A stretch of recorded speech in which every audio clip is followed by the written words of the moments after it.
Howdy, howdy. I had a couple of games I was thinking about streaming today.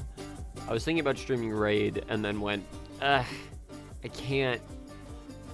My save is still in the beta. I don't want to stream that. And I don't want to risk converting it to the live save because I'm very, very, very, very close to getting my final character to level 40. So I'll wait until I know it's safe to convert my save to stream Raid. And then I thought about, well, maybe I'll do a just chatting stream. Not a lot I wanted to talk about specifically. A couple of other games I thought about, but I do want to pick up Pseudo Regalia. That may end up being Saturday that I stream that. If I do that, though, I'm going to test it either tonight or Friday, just to make sure everything's working and capture's working.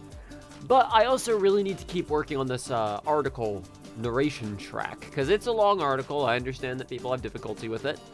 And how better to help you read along than an audio track to pair with it, or indeed to just listen to on its own if you are too busy to read the article itself, which is fair. So, I'm going to kill the music. I'm going to go to the IRL scene, which still looks this way. I think I'm going to leave it like that, to be honest. I do... The way I see it is that the chat is more for archival purposes. Oh, Echo, thank you. I appreciate that. Oh, thank you. Welcome. Let me hide the now playing, because you're going to be hearing my voice. This is a good stream to play your own music to, if you would like to. You are just going to be seeing my face as I record words, because I can't guarantee visuals safely on screen without risking showing something. Oh, let me remove on call. I don't got nobody on call. It's just me. It's just me today, because I'm working. I gotta stay focused. So, if you have not read the article, I'm actually just gonna link it in the chat here. Thank you all so much for popping off. I really appreciate it. Welcome aboard. This is the article. I am already partway through reading. I'll probably do this for an hour, maybe more. We'll see. But I just need to make some fucking forward progress on recording this. And if anyone has any questions or is curious about the process, feel free to talk. Or if there's anything interesting you want to talk about between bits of me recording. The French Starbreeze hitmen. Yep. Both of the accused have since been fired. So like, okay, and I also have a document. This document's is the reason why I don't want to screen share, because it's just a Word document, which means all my other Word documents are right there. But it has notation for ways I can read the pictures for the articles, like things I've written down as like shorter versions of what's on the screen for people who cannot see it themselves. Okay. Feel free to turn on your own music, relax, vibe out to this as I record. Let me grab Audacity window. So where was I? Spent all of today trying and failing to get OBS VK capture to work.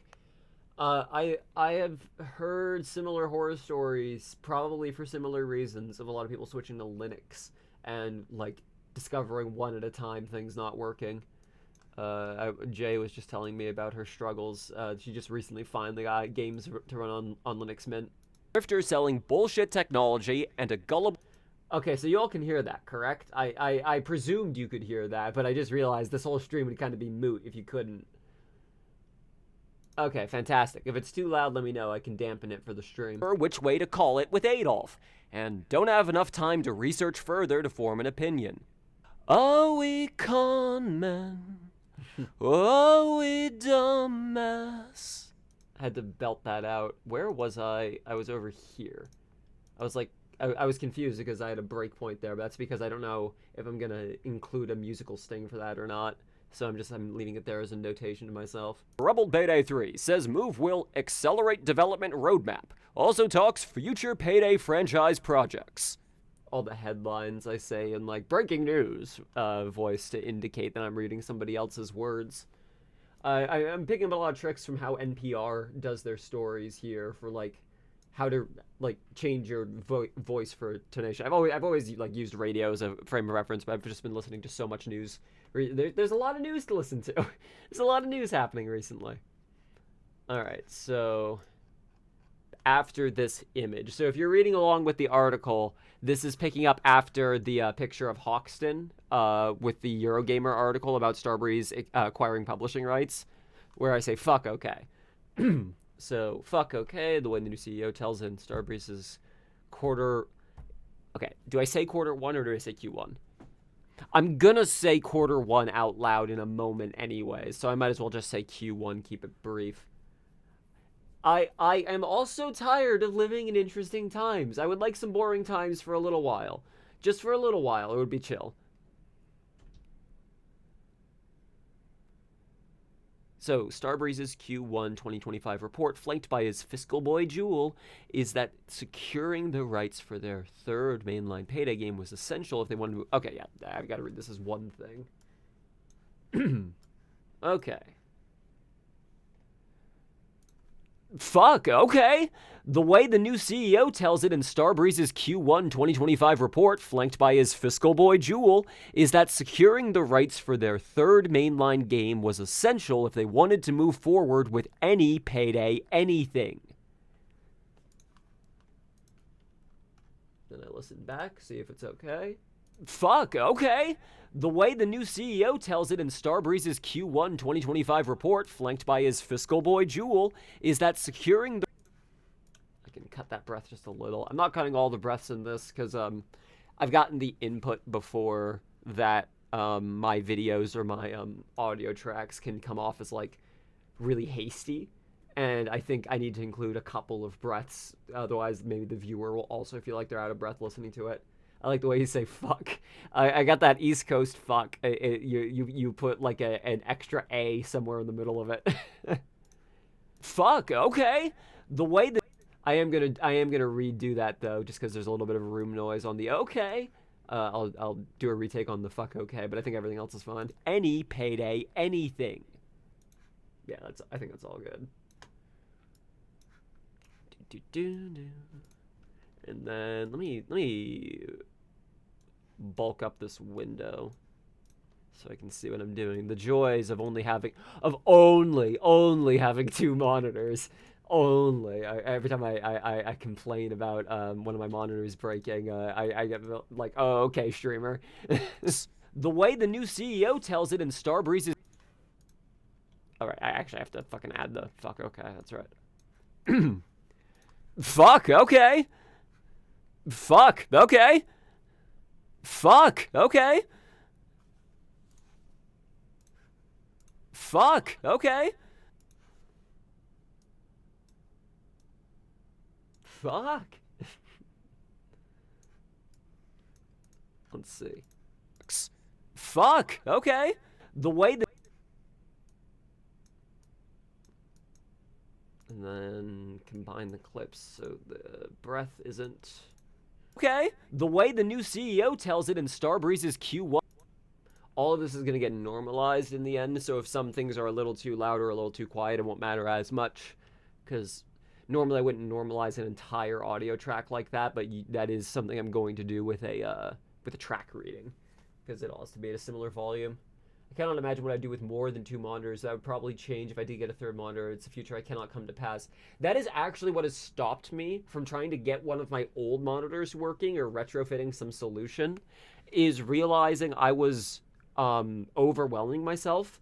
The thing I had going before was one monitor was chat, one monitor was media of some description, and one monitor was the main thing I was working on. So like either work, game, like whatever main thing, writing project, whatever it is, I'd have a video or the news or social media on that tab, and I'd have Discord on this monitor here.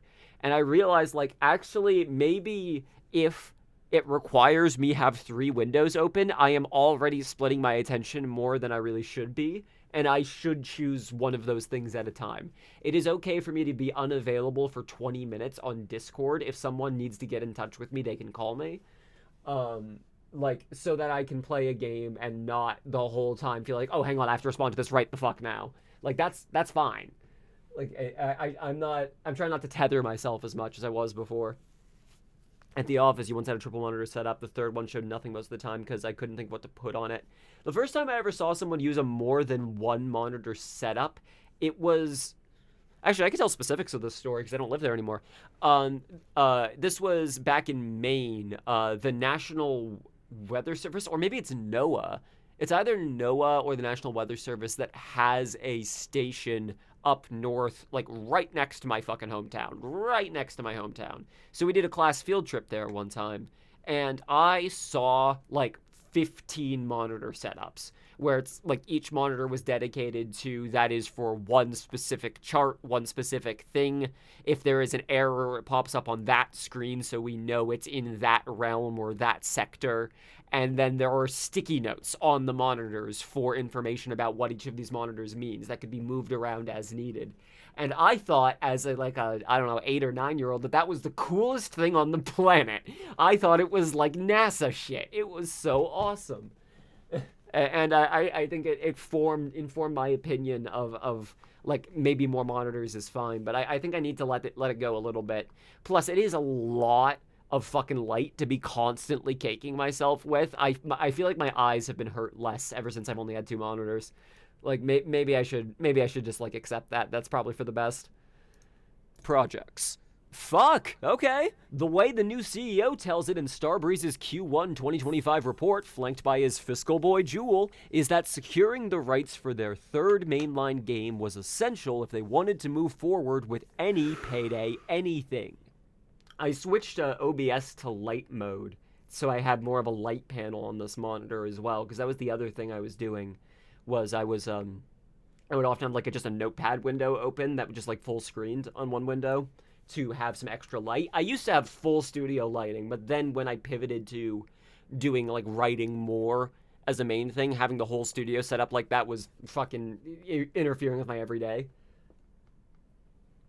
You swear, you see the vision. Exactly. Landlord white paint and enough monitors, and you're fine. You don't need oh god, stammering. All right, let's get back to this. But this is good. I gotta warm up my voice a little more. Negotiations for spin-offs were difficult to impossible before with PlayOn in the midst. Were difficult to impossible before with PlayOn in the midst. That's it. It's fucking. I get it with my writing too. I have a fucking like rhythmic writing style that without my voice to like actually guide it is like sometimes I'm like, what the fuck was I doing? Like there's maybe a cleaner way to say this, but there's a more poetic way to say it also. Negotiations for spin-offs were difficult to impossible before with PlayOn in the midst. My assumption is that being unable to promise crossover material in the Payday games might have been a deal breaker. Drago, hey! Thank you. Have you escaped the bastard? Less gaming. Have you escaped the bastard? You've escaped the bastard to join us on stream for a while, and you can enjoy the new notification pop-up window I got. You got a new webcam the other day. Thank you for 49 months. Holy shit. Thank you for that Bezos money. I appreciate it. Square got a new webcam the other day. Actually, your old one was constantly unplugging and replugging itself. Easy to ignore when running Linux, but Windows... Oh, God. Yep. Your new one's an ugly rose pink one. You could probably take the actual webcam itself out of the shell and put it into a new one, but to be perfectly honest, you could also leave it and forget it, and then it will eventually just become a thing that's there. That's usually how I do it, where I'm like, yeah, the Noctua fans aren't pretty, but eventually I'm not going to give a shit, and then they're quieter and cheaper. Well, not cheaper, but they're quieter. Okay.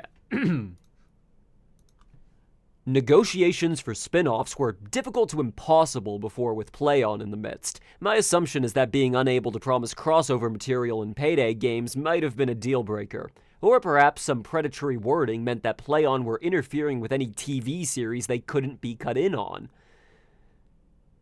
Let me hear how I said that at the end. I want to make sure it's clear. I said couldn't. Interfering with any TV series they couldn't be cut in on. Do you think that's good enough, or do you think I should retake that? You had to get a new webcam a couple months ago because it kept looking. There were times I thought it was on purpose, but no, that's funny as hell. Also, if you got a new webcam and you've been having webcam lag issues recently, maybe check if it's plugged into a USB 3 port. And if it is, try plugging it into a 2, and if it's not, try plugging it into a 3. I have heard tale of certain USB ports not recognizing webcams and trying to charge them as if they're devices, and that might be what's been causing your frame rate issues recently. Just switch it to the different form factor of port and see if that fixes it. If you have one available, that is. Okay, let's see. Negotiations for spin-offs were difficult to impossible before with PlayOn in the midst. My assumption is that being unable to promise crossover material in Payday games might have been a deal-breaker. Or perhaps some predatory wording meant that PlayOn were interfering with any TV series they couldn't be cut in on. Yeah, no, that's good enough. They couldn't be cut in on, yeah. And also, even if you heard could there, I think the sentence is formed in a way where you would still take the same meaning even if you heard the incorrect word, where the thing you would take away from it is that PlayOn would get involved in anything they weren't a part of. Like, even if you heard they could be cut in on, that could still mean, like, well, wait, why aren't you cutting us in on this? We could be cut in on this, but you aren't. Like, you could still get the same meaning at the end. So it's fine. It's fine. No, not a fade in. Crossfade. Fading. Crossfade clips. Anything. Negotiate. Okay, a little bit less of a gap. Anything. Negotiations for spin-offs were difficult to impossible before. Okay, cool. On. Oh, wait. Oh, I made a mistake earlier. Hold on. Oh, we dumb. We are dumbass. Chris Janssen said. But a month later. Starbreeze. I need to. Fuck. Right there.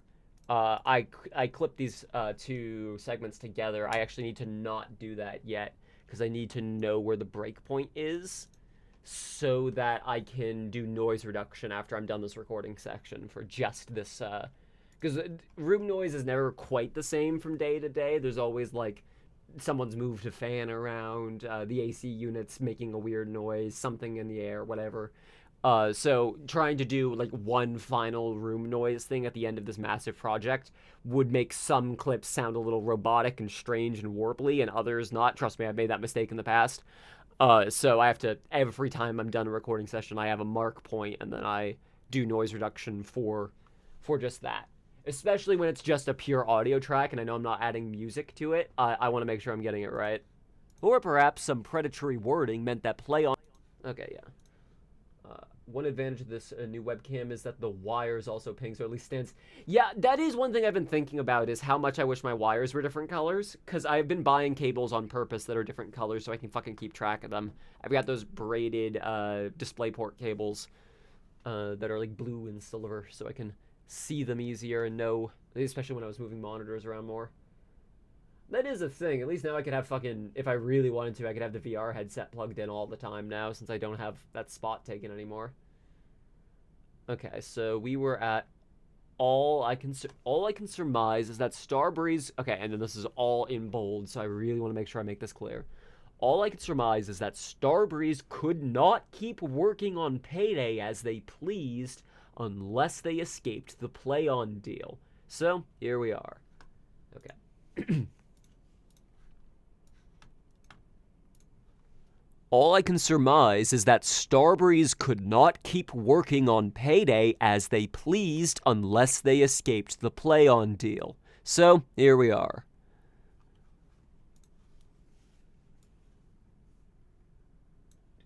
Let's hear how that sounded.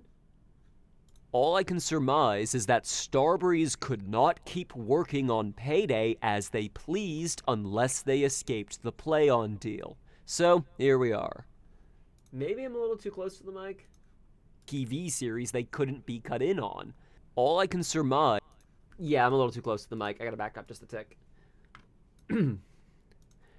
All I can surmise is that Starbreeze could not keep working on Payday as they pleased unless they escaped the PlayOn deal. So, here we are.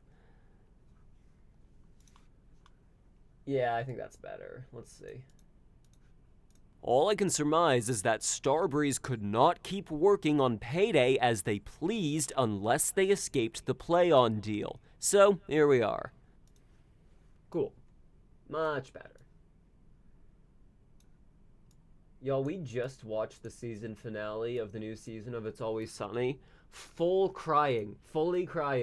They did it again. The bastards did it again. Full tears.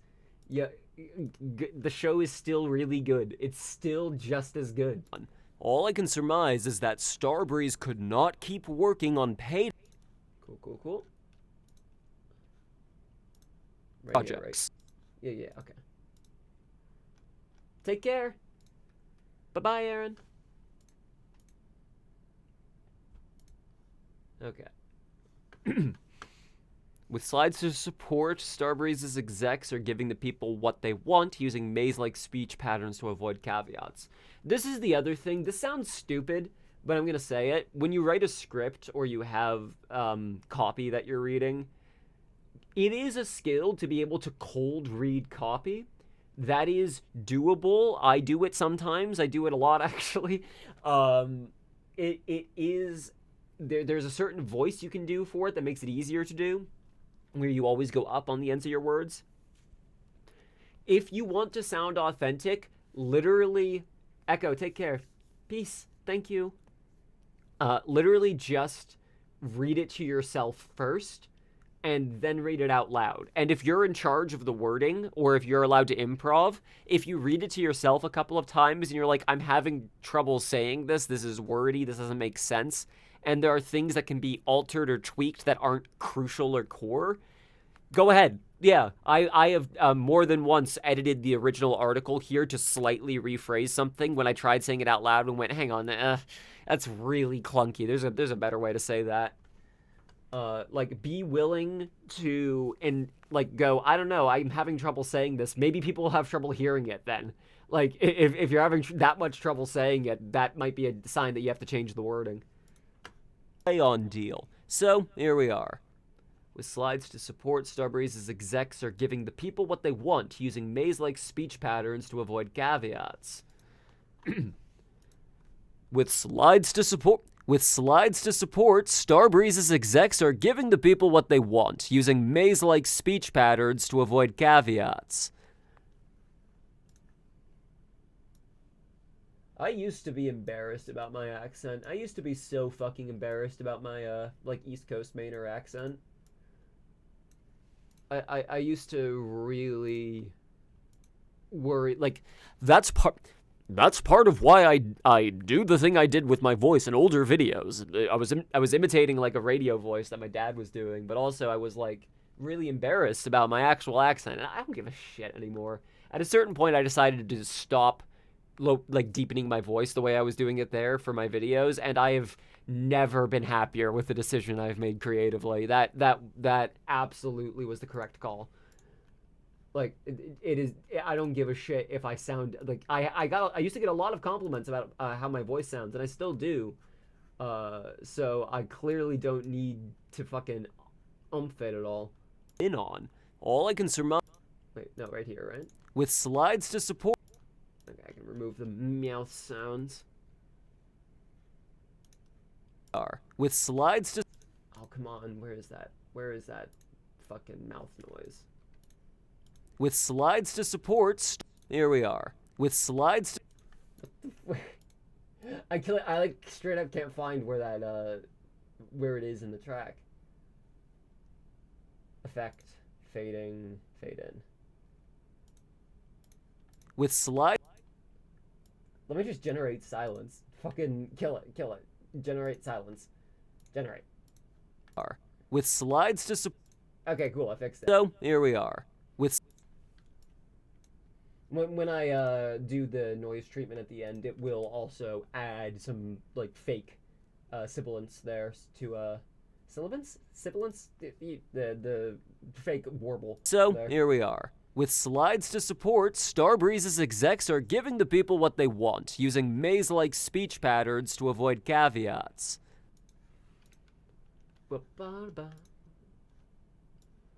I got to be more considerate about where I am putting Audacity on my monitors. There we go. I feel that Lamau Atlantic Canada accent strong with you sometimes. I notice it when I say sorry that I'm definitely like, oh yeah, no, that was Northern Maine. Yeah, there was too much Canada. Too much Canada was nearby. Like, oh shit. Like I cringe a little bit whenever I hear it. I got yelled at once about that too. A woman who I was living with for a while snapped at me once and was very mad that I kept calling her sir, saying, "It's ma'am if anything, but you don't have to call me, and you don't have to do that," because she thought I was, when I would say sorry, I used to apologize at the end of almost every fucking sentence. She thought I was saying sir, because it was like sorry. Oh god, she was really embarrassed when she realized afterwards. This is really funny. You tread on Canadian territory with that, bud. Ooh. Personally, I've never been embarrassed about it per se, but I do feel a little sad I sound so generically English instead of ever slightly identifiably Scott. That's crazy to me because I have heard your voice, Square, and you sound very Scottish to me. You, like, maybe it's just because I had so many British and Scottish friends growing up, I can tell the difference. But I also, Leon told me the same thing, that not a lot of people like realize he is German, and I thought that was crazy because he had the most clearly German accent to me. But also there is the stage German accent people think of. All right, so where the fuck was I? Like speech patterns.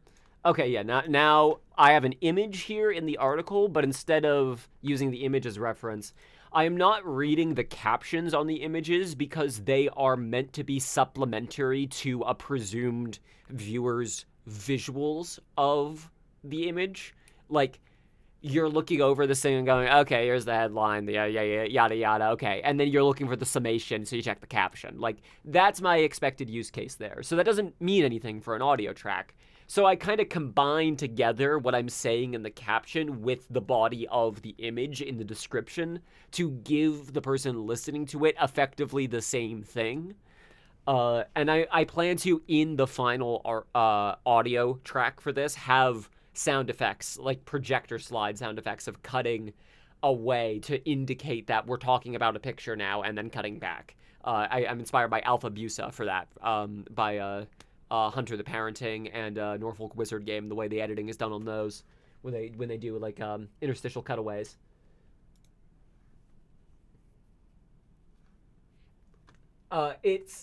It's the vowels you go up on, but I will say the only reason why I was able to identify it so clearly is because it's the same thing that Peter Capaldi has when he is not like intentionally playing up his accent, when it, like just in normal interviews.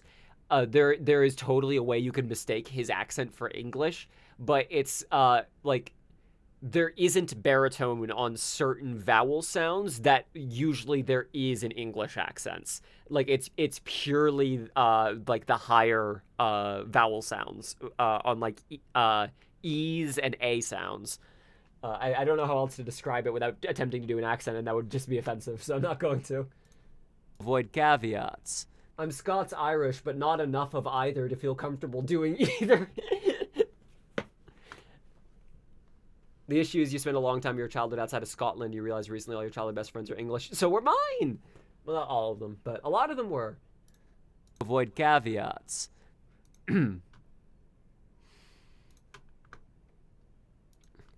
Pictured is a slide from Starbreeze's presentation for investors of its...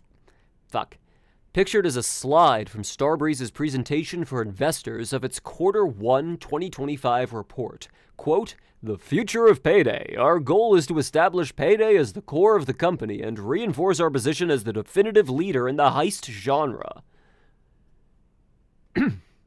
Unquote. Listed are 4 pillars of Payday. Legendary with the heist to... Hang on, no, hold on. I will get to all that in a second. Let me first see if this is an acceptable take. Pictured as a slide from Starbreeze's presentation for investors of its Q1 2025 report. Quote, "The future of Payday. Our goal is to establish Payday as the core of the company." One more time. Voice is cracking. Pictured is a slide from Starbreeze's presentation for investors of its Q1 2025 report. Quote, "The future of Payday. Our goal is to establish Payday as the core of the company and reinforce our position as the definitive leader in the heist genre." Unquote. Listed are 4 pillars of Payday: Legendary with the Heist 2 and Crime Wave Edition, Core with 3 and future projects, Partnerships with Notoriety and PUBG with other incredible opportunities implied, and finally Lore and Licensing, which includes graphical novels, TV series, movies, merchandising, and IP partnerships. Remember what I said about cold reading? I was just saying the words there, man. I was just saying the words in a line. The future of Payday. After like the first half that I remembered, because I just said it, I just fucking completely just going. Pictured is a slide from Starbreeze's presentation for investors of its Q1 2025 report. Quote, "The future of Payday. Our goal is to establish Payday as the core of the company and reinforce our position as the definitive leader in the heist genre." Unquote. Listed are 4 pillars of Payday. Legendary with the Heist. It's just a little too much breathiness, I think, there. Genre. Unquote. Listed are 4 pillars of Payday. Legendary with the Heist. I was thinking about, like, man, how does Noli feel about lore and licensing? Or is that, lore and licensing being one and the same? How does, like, Safi feel about that? Like, I do want to, like, be clear about something. I can come off as snippy, and I will call out bullshit statements when I see them, and bullshit individual actions as I see them. I do not hold any ill will to, I think, literally anybody that's in the Payday community. Anyone I might have held ill will towards has, like, firmly left it. Like, I wish nothing but the best for everyone involved, and I particularly feel bad for how much hate Noli gets, because I do think there are some things I very much disagree with him on, but Jesus Christ, people hate him for the pettiest, stupidest, does not matter shit. Like, just an opinion about a video game I disliked, therefore you're killing Payday. Like, straight up, that's how some people see it. Crazy shit. So I feel bad for Noli's, like, Noli in particular gets a lot of hate. I think it's just because he's the biggest left, as far as I know, the biggest Payday content creator and Starbreeze partner still left. In the heist genre, unquote. Listed are 4 pillars of Payday: Legendary with the Heist 2 and Crime Wave Edition, Core with 3 and future projects, Partnerships with Notoriety and PUBG with other incredible opportunities implied, and finally Lore and Licensing, which includes graphical novels, TV series, movies, merchandising, and IP partnerships. Okay, I'm good with that. I like the breathing being the implied comma for that bit of sentence. So wait, where is this from? Pictured as a right, so okay, leave a bit of a gap. We leave a little bit of a gap because I'm gonna put audio in post there of like a click, a little clicker sound, something like that. I'll workshop it. It might just end up being more from that one cassette pack that I purchased, or that I pretty sure I purchased that. Yeah, I think I got that from the Free Palestine pack. I'm not saying I stole it. I just wanted to make sure it wasn't one I got for free from a bundle at some point. Pictured is a slide from Starbreeze's presentation for investors of its Q1. Yeah, Noli can't hold an opinion without that opinion being cited as the reason why whatever the opposite of that opinion is not coming true. And that's a horrible position to be put in, and it's only his fault as much as continuing to be in the partner program, which is to say quite literally what you are signing up for. I don't mean that as an insult or as like a jab, as in you get hate when you are an official influencer or a brand ambassador for a thing. That is something you are accepting going in. That's going to happen. So, like, that's the only fault I can put is like, well, yeah, people are going to be shitty to you. That doesn't mean I can excuse the behavior of people being shitty to you. Like, I hope that makes sense. Like, I don't blame him any more than like, Jesus Christ, what a rough job. What a rough job you decide. I feel like in the Fantastic Four movie, Johnny talking to Sue while Sue is like exhausted from taking care of a newborn kid, and Johnny be like, wow, yeah, it must be terrible. Yeah, it's not like you chose this life or anything. Like it's really shitty, but also he is making a point of like, well, yeah, this is literally what you signed up for. Like it's okay to acknowledge what you signed up for sucks ass, and also we should try and encourage people to change their behavior. The shill doomer thing is the like one of the main reasons I left though. I wanted to get out of the community, and why I'm only dipping back in as far as a fucking journalist is now. I like Hunter S. Thompson with Hell's Angels. Listed are 4 pillars of Payday. Legendary with the Heist 2 and Crime Wave Edition. Core with 3 and... No, this is all good. This is all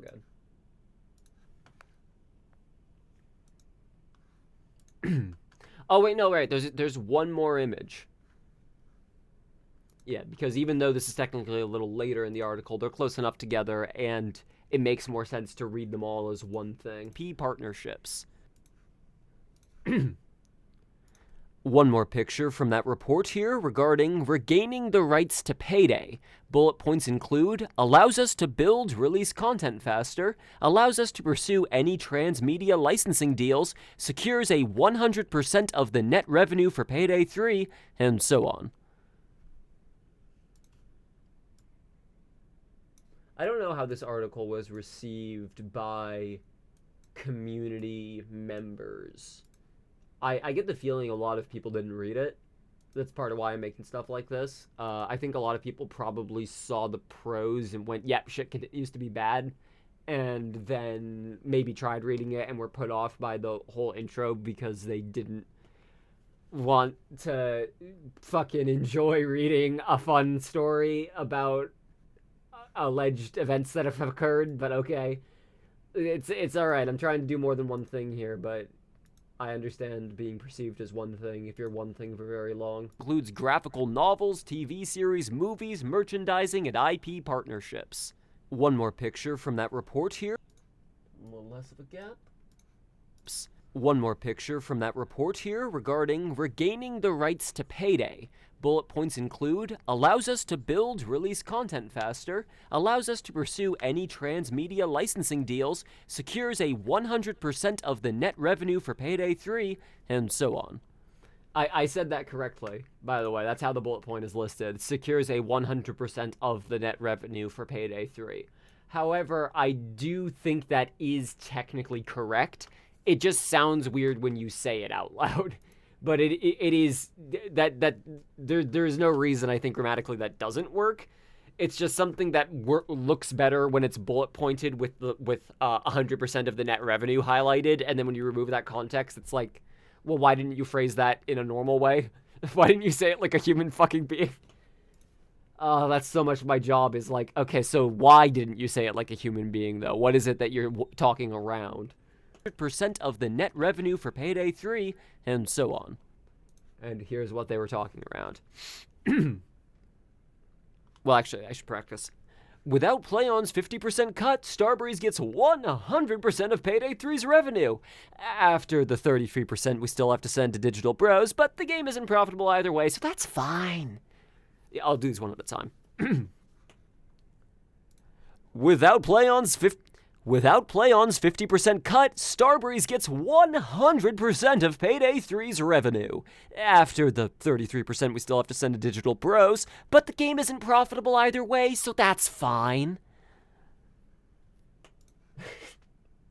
I'm taking a lot of inspiration from Caitlin Olsen, plays Dee on It's Always Sunny. Her delivery throughout all of this recent season has been fucking killer. Oh my god. $5 I found! After the 33% we still have to send to Digital Bros, but the game isn't profitable either way, so that's fine. That's fine.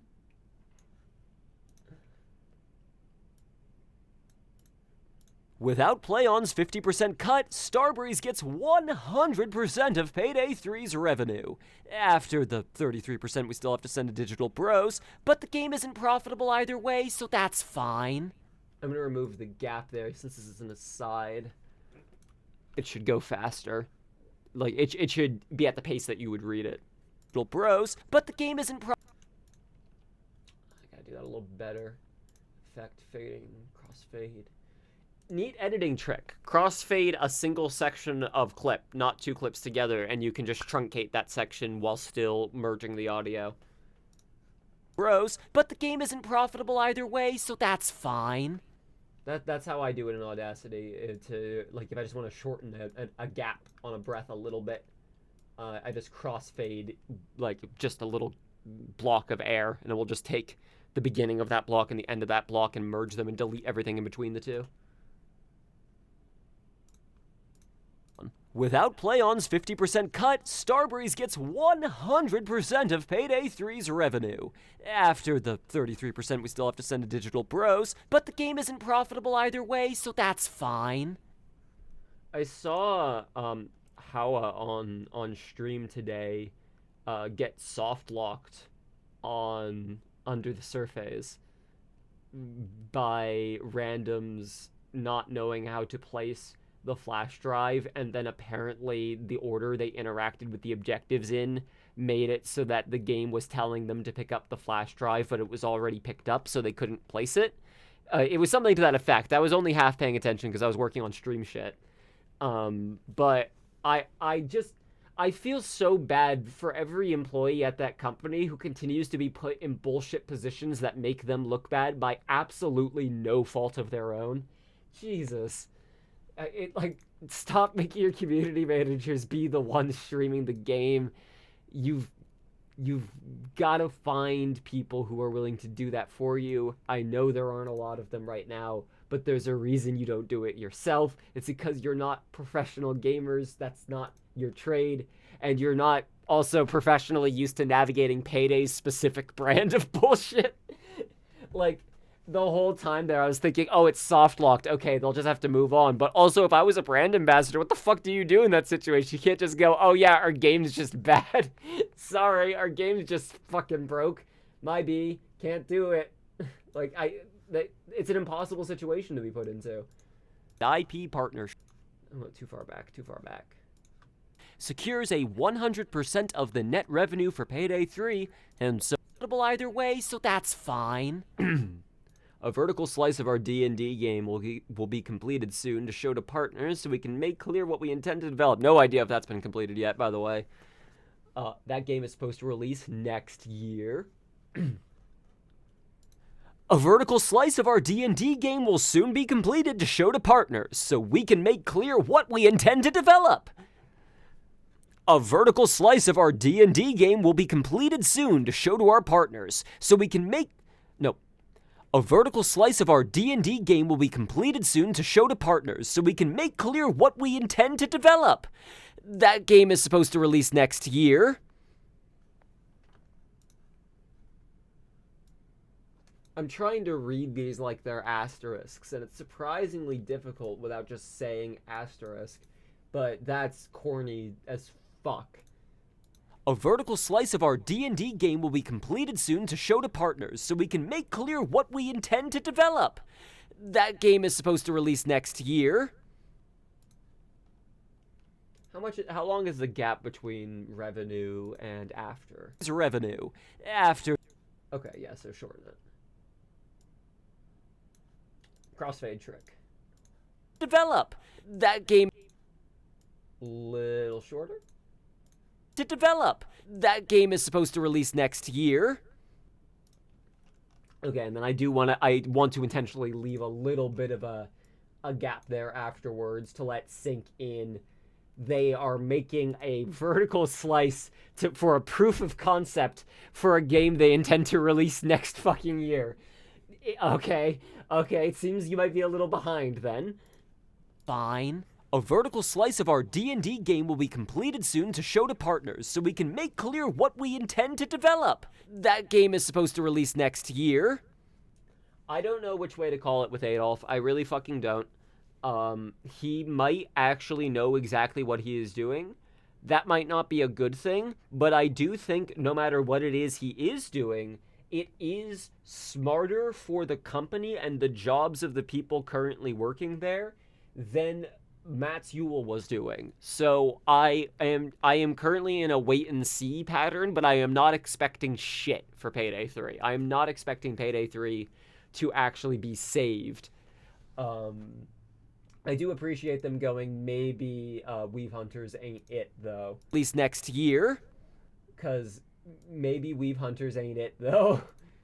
Maybe you have missed the window completely and utterly on Dungeons & Dragons. Okay, and the big one. We have a small content update planned for Payday 2. With what diesel engineers? We're gonna make Martin Varn do all of it? With what diesel engineers? We're gonna make Martin Varn do all of it? Okay, hang on now. I gotta. How does that read sound? We have a small content update planned for Payday 2. Perfect. Hollow and vacuous. That's exactly how I wanted it to sound. Excellent. Splendid. Oh, speaking of.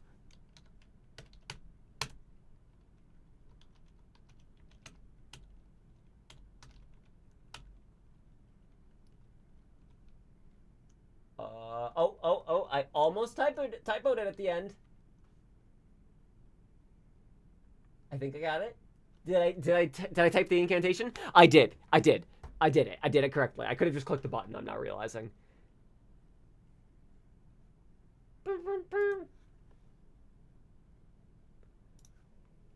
With what diesel engineers? We gonna make Martin Varn do all of it? With what diesel engineers? We gonna make Martin Varn do all of it? I wonder how Martin's doing. He's the one I have the hardest time getting a read on of everyone from the original, like from the early days of Overkill. I can't tell if he is a prick, a normal dude, a swell guy, just along for the ride, secretly a genius, very aware of what's going on, but is just trying to stay floating. I've got no fucking clue with him. I don't know, man, and I think that's probably for the best. Because the only reason I talk so much about certain people is they give me so much to talk about, right? So if someone is going out of their way to be like, nah, I just make games, I just do my own thing, then there's no story there. Like, trying to pursue it further is doxing them. Like, that doesn't fucking help. So if Martin's just a normal dude, he's just a normal dude. Payday 2. With what diesel? A little less of a gap. 2. With what diesel engineers? We gonna make Martin Varn do all of it?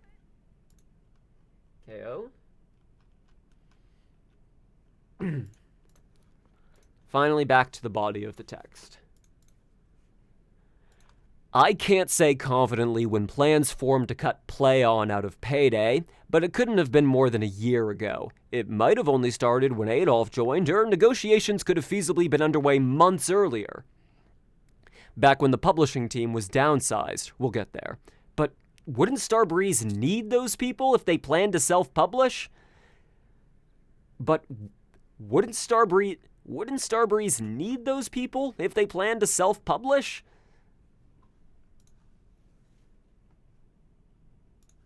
We'll get there. But wouldn't... Combine these. But wouldn't Starbreeze... Perfect. Crossfade clips. But wouldn't Starbreeze need those people if they plan to self-publish? No, you can still hear some, like, room noise. Hang on. Wouldn't Starbreeze need those people if they plan to self-publish? I'm gonna get through all this, then find out there's, like, some horrible noise in the first clip. I do this all the time, where I'll, like, oh, let me fix the end of this clip, and I listen to the beginning of the clip, and there's, like, some horrible popping or clipping, and I'm like, oh, well, I'm just gonna throw this whole thing out then. There. But wouldn't Starbreeze need those people if they... this a little short. We'll get there. But wouldn't Starbreeze need those people if they plan to self-publish?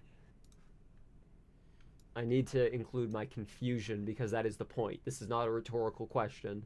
This is an actual question. This is like what? Don't they need those people? I'm confused. Like, what's the plan here? But it couldn't have been more than a year ago. It might have only started when... Okay, right here. I can't say confidently when plans formed to cut PlayOn out of Payday, but it couldn't have been more than a year ago. It might have only started when Adolf joined, or negotiations could have feasibly been underway months earlier. I could feel a burp coming on, so I held my breath. Earlier, back when the publishing team... little less of a tightening on that gap, because there's got to be a little bit of a gap. It's earlier, back when the Come on, we can do it. We can do it. We can get months earlier, back when the publishing team... We can get there. We can get there. Come on, we can get there. Months earlier, back when the publishing team was downsized. We'll get there. But wouldn't start... Okay, yeah, I think this works. So let me combine it with the other clips and then play it all together to hear it as intended. Varn do all of it? I can't say confidently when plans formed to cut PlayOn out of Payday, but it couldn't have been more than a year ago. It might have only started when Adolf joined, or negotiations could have feasibly been underway months earlier, back when the publishing team was downsized. We'll get there. But wouldn't Starbreeze need those people if they plan to self-publish? Okay. Perhaps Adolf's a breath of fresh air and honestly believes they can make Payday 3 work. Maybe his vague tone with Payday prior was due to plans not being finalized, rather than trying to let players down easy. And then I'll hold there. Let me wait for that to go. Take a drink in the meanwhile.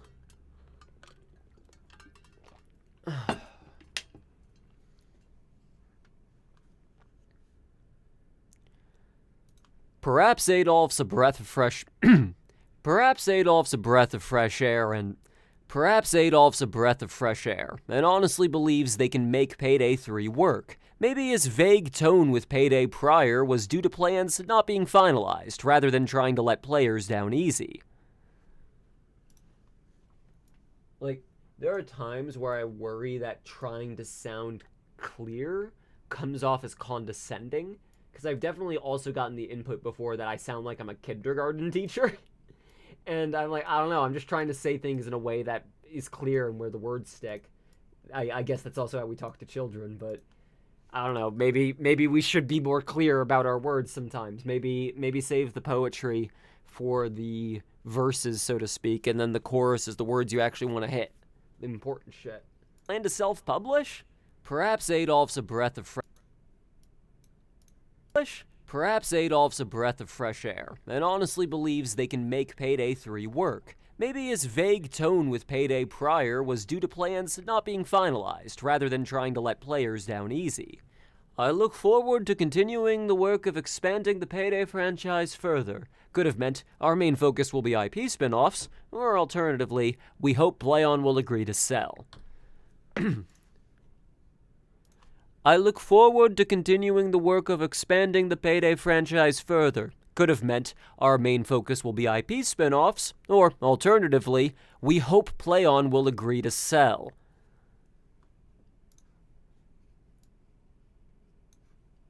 I'm trying to do a Swedish accent just a little bit, enough to indicate that I am quoting him here. Easy. I look forward to continuing the work of expanding the Payday franchise further. Could have meant our main focus will be IP spin-offs, or alternatively, we hope PlayOn will agree to sell. That's not a bad impression of Adolf, I don't think. I don't want to go all the way in on it though, because I think doing a full impression of someone like in this context is kind of mean. I just want to make clear I am quoting him there. But also there's no audio of it, so... However, if not abandoning Payday 3 was always on the table... Oh, God, I should just add... I'm gonna do that now. I'm gonna add the comedy tap right into it. Hang on. Has anyone else ever called this a comedy tap? I heard it called that once as a kid by someone who I thought was like had some reasonable authority about the subject, but I've never seen it called that again. I've always seen it called a rim shot since then.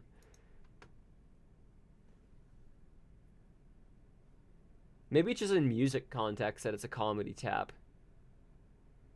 Or maybe it's just a really old phrase.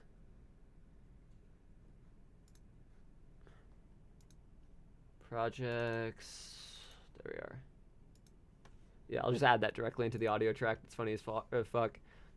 I've only ever heard it called a rim shot before. Yeah, I've only that one person called it. Maybe that person was just wrong. Maybe he was just wrong. And we hope it permanently has changed my brain chemistry. However, if not abandoning Payday 3 was always on the table,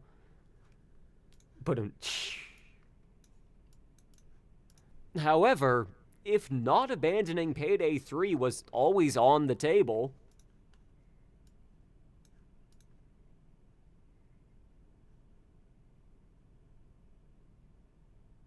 noise reduction. No, what am I doing? Fading, crossfade. Sometimes my brain's short-circuiting. Sell. However, if not abandoning Payday 3 was always on the table, then we get... Oh, excuse me, it's fucking HD, fucking 2-channel ass, fucking fancy ass, god, hang on, tracks, mix stereo down to mono, thank you.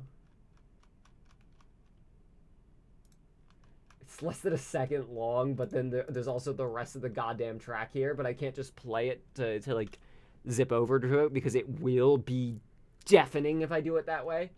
So I need to just move it over to the correct position first.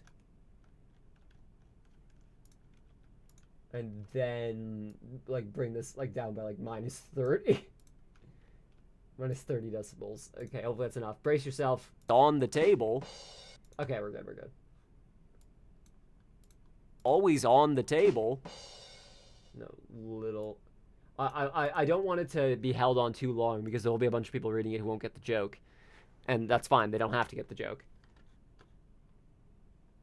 Well, you see, I did think about that too, Square. But there are going to be people reading this who do not know what on the table is, since it's no longer as relevant of a meme. It's like only a couple of people will remember it. And those people have very likely already read the article. Table.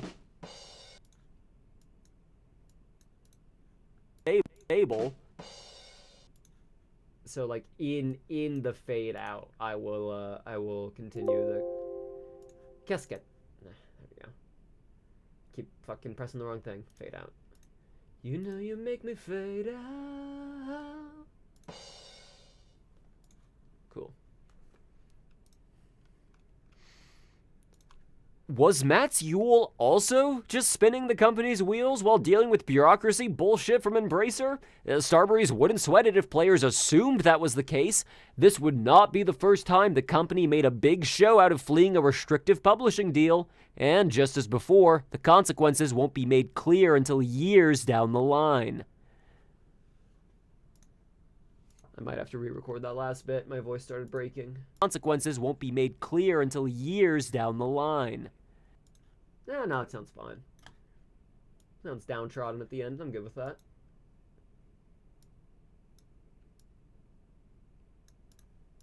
Was Mats Yule always on the table? Was Mats Yule a little less? There's a sweet spot where it'll be funny, but it won't last too long to be annoying. Always on the table. Was Mats Yule also just a little bit shorter, I think, and make the rim shot just a touch sooner and fade it in a little bit so that the drum kick isn't, like, the drum kick sort of sneaks up on you a little. Always on the table. Was Mats Yule... I think that's it. Hang on. Okay, let me play it all together. Free to sell. However, if not abandoning Payday 3 was always on the table, was Mats Yule also just spinning the company's wheels while dealing with bureaucracy bullshit? The capo riff? No! Oh Oh shit. Okay, so I did go back and forth for a while on do I include licensed music in this track, and I ultimately decided no, I'm not going to. So I'm not going to use any audio stems from Payday. I will instead use my guitar for audio allusions to those stems, like things that sound similar. That if I was doing this as a video, it would be the Da Capo riff though. Holy fucking shit, that's so funny. But I don't want to risk this audio track getting taken down for any like petty reason. So I'm gonna play it safe. Like it's one thing if it's like in a video context where it's a video about a game. This is about a company and also sometimes about a game.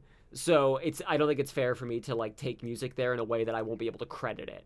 That's all. I've gotten self-conscious about that recently. That's why I in the raid video credit all the songs as well. It's like, man, I don't know how best to inform people about the music here, and I feel like I'm just stealing it. So least I can do is credit it, because if I'm reviewing a game and using music from that game or around that game, then fair enough, I suppose. Always on the table. Was Mats Yule also just spinning the company's wheels while dealing with bureaucracy bullshit from Embracer? Starbreeze wouldn't sweat it if players assumed that was the case. This would not be the first time. Effect, fading, crossfade. This would not be the first time the company made a big show out of fleeing a restrictive publishing deal. And just as before, the consequences won't be made clear until years down the line. Okay, now can I tracks, mix and render to new track? Oh, it's taking a while. Oh, God.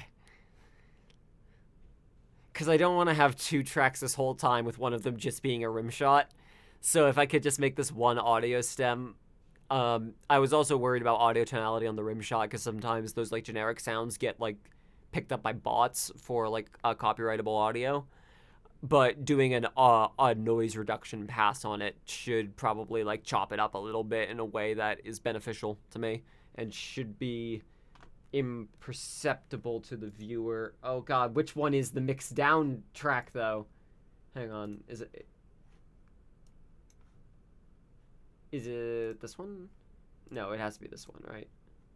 He's on the table. Oh, it didn't mix them properly. Oh, son of a bitch, I have to wait again. Hang on. Effects, or tracks, mix and render to new track.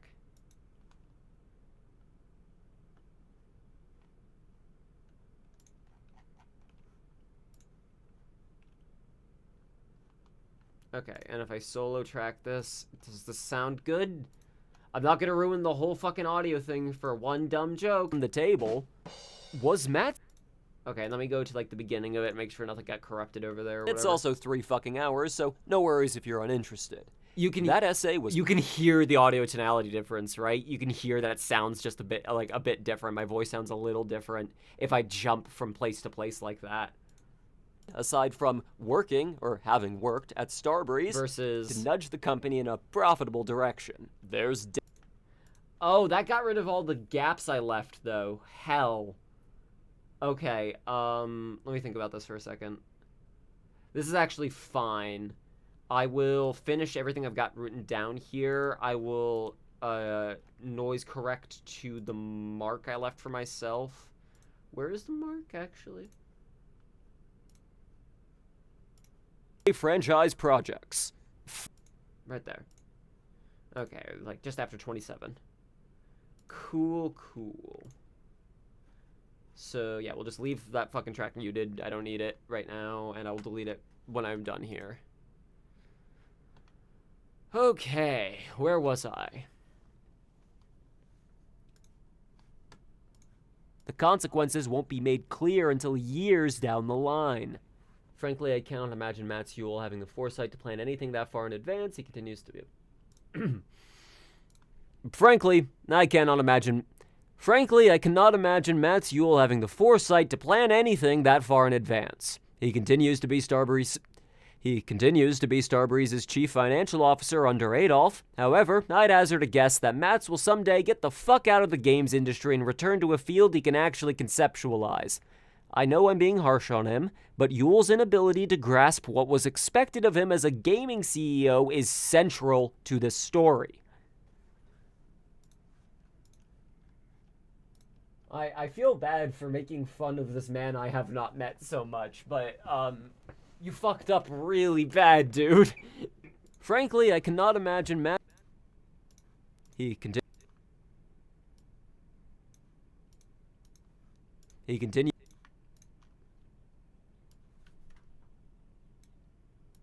that far in advance. He continues to. Okay, hang on. Let's bring this over. Down the line. Frankly, I cannot imagine Mats Yule having the foresight to plan anything that far in advance. He continues to be Starbreeze's chief financial officer under Adolf. However, I'd hazard a guess that Mats will someday get the fuck out of the games industry and return to a field he can actually conceptualize. I know I'm being harsh on him, but Yule's inability to grasp what was expected of him as a gaming CEO is central to this story.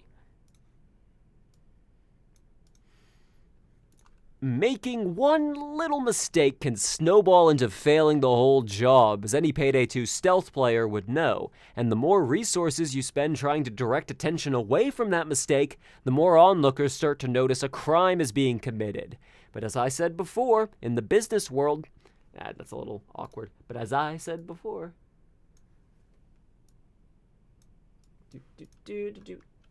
getting into the swing of things now. Story. Making one little mistake. Less of a gap. Because I don't want people to fall off. Story. Making one little mistake can snowball into failing the whole job, as any Payday 2 stealth player would know, and the more resources you spend trying to direct attention away from that mistake, the more onlookers start to notice a crime is being committed. But as I said before, in the business world, there's crimes, the ones that every company is guilty of, but what are you going to do about it? And then there's crimes. The difference tends to be the former takes money from junior staff. The latter from senior shareholders. As far as I can gather from, actually no, although it does help to start saying the next sentence because it primes the tonality of the end of the previous sentence to match what I'm about to say. So, like, because, like, when you end a word on a Y, and you know the next word is going to be an M, you're going to go, like, there'll be a little bit of a mouth sound there versus ending a sound on a Y and that's the last sound you're making that you ever make before your lights go out, like your eyes do. But, as I said before, in the business... back up a little. Committed. But, as I said before... So, yeah, I have a breath and a B sound leading into this. Being committed. But, as I said... I just have to match them. Committed. But, as I said before, in the business world, there's crimes, the ones that every company is guilty of, but what are you going to do about it? And then there's crimes. The difference tends to be the... Took me 3 fucking tries to say that, didn't it, dipshit? There we go. Crimes. The difference tends to... Crimes. The difference tends to be the former takes money from junior staff, the latter from senior shareholders.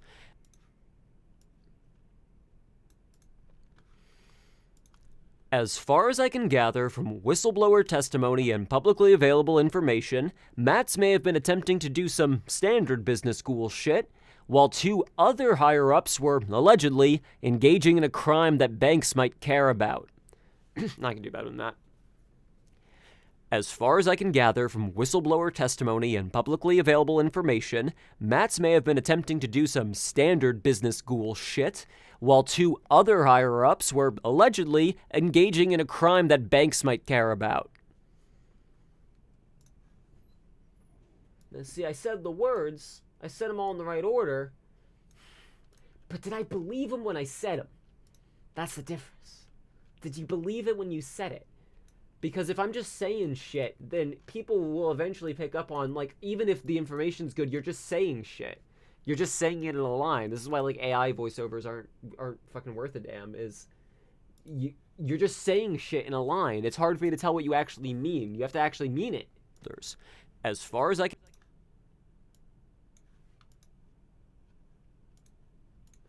your shareholders. As far as I can gather from whistleblower testimony and publicly available information, Matz may have been attempting to do some standard business ghoul shit, while 2 other higher-ups were allegedly engaging in a crime that banks might care about.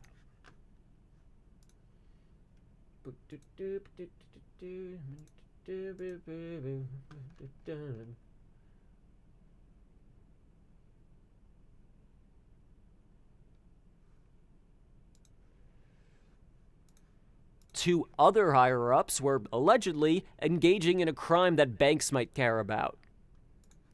Okay, let me cut back to my notation. Okay, I wrote this all out earlier. Pictured are 2 older white guys who no longer work at Starbreeze. On the left, a bald man with full graying beard and heather hoodie. On the right, a bespectacled smiling chap in a blue blazer with short gray hair.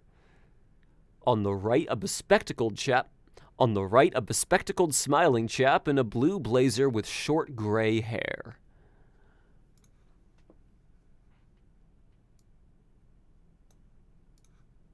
On the right, a bespectacled chap. On the right. We get there eventually. We get there eventually. You just say the words enough times and eventually you get used to it. You think, oh wow, it's so hard to record myself. I don't like editing my own voice. I don't like listening to my own voice. And then you do it enough times and you're just like, yeah, it's fine. Out. Pictured. Oh, hang on. No, I want to leave that gap there on purpose. Pictured are 2 older white guys who no longer work at Starbreeze. On the left, a bald man with full graying beard and heather hoodie. On the right, a bespectacled That's why we listen back to this. beard and heather hoodie. As why? Beard and heather hoodie. On the right, a bespectacled smiling chap in a blue blazer with short gray hair. Well, if it isn't Frederick Malcolmvist, if it isn't Frederick Malcolmvist,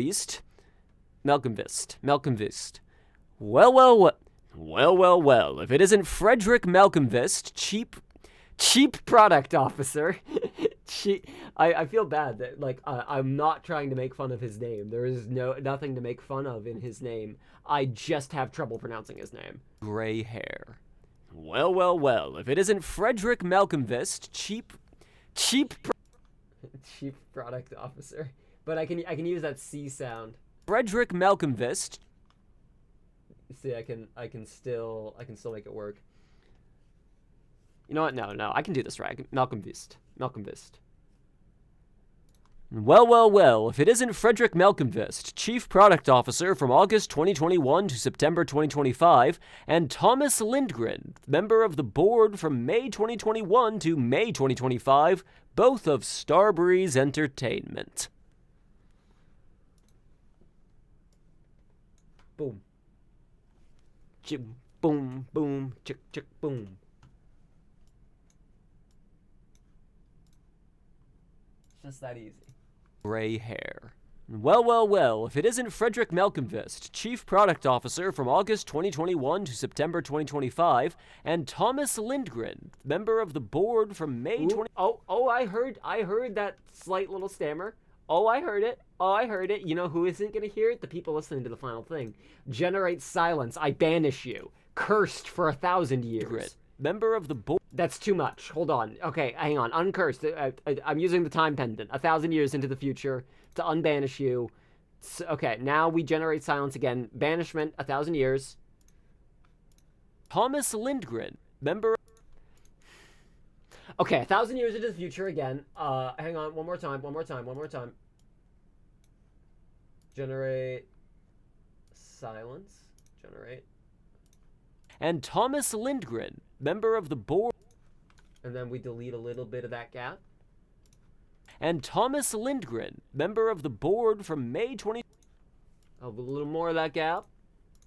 And Thomas Lindgren, member of the board from Perfect. May 2021 to May 2025, both of Starbreeze Entertainment. Splendid. Fantastic. Beautiful. Gray hair.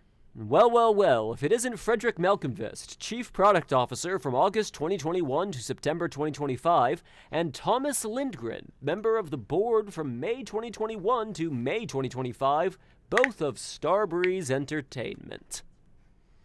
All right. We'll keep it rolling. I hope this is an entertaining stream. I'm streaming at 60 FPS to show you my 30 FPS webcam.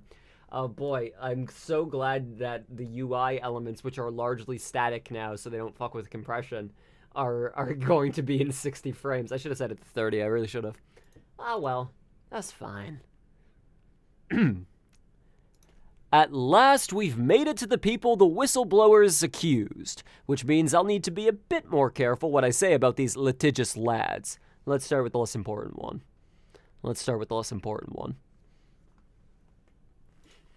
And I fucking hate Fred. In Matt's case, I feel bad about disliking a person I've never met that much. In Fred's case, I don't. Sometimes you hear enough about a person. And there's always bullshit. There's always people talking bullshit. And then there's very, very, very consistent stories.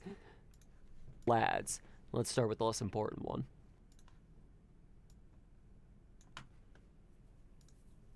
Look how smooth the messaging is. Oh, shit, you're right.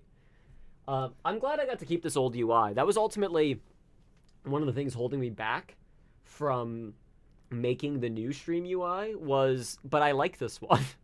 And realizing, well, it makes sense to have more of it focused on the chat if I'm doing an IRL stream.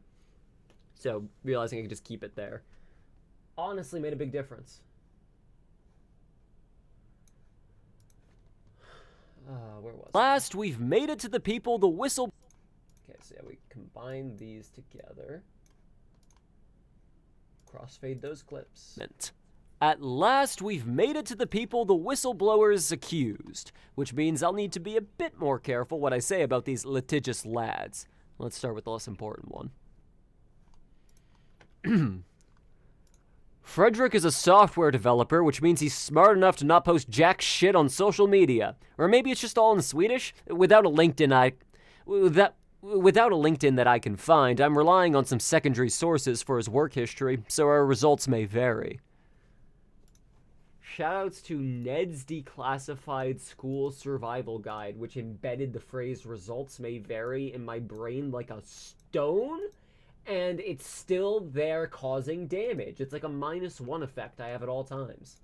Frederick is a software developer, which means he's smart enough to not post jack shit on social media. That's where because I think I watched like Ned's Declassified School Survival Guide at like 7 or something. Maybe actually those ages might not line up. I watched it really young, and the intro sequence ended with results may vary, and I don't know why, but there was a comedy that to 8-year-old or 7-year-old me was so strong in doing an entire intro sequence to punctuate with or whatever. It still amuses me now, like to have a whole song, a whole like up to do, and then to end it with or whatever, you know. It's fun.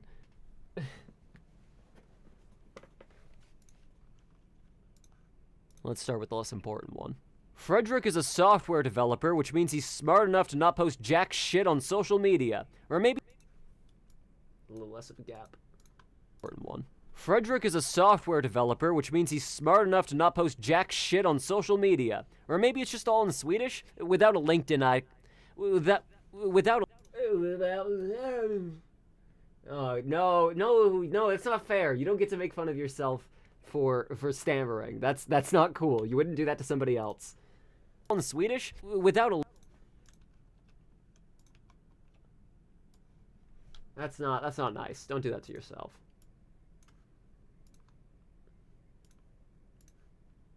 Without a LinkedIn that I can find, I'm relying on some secondary sources for his work history, so our results may vary.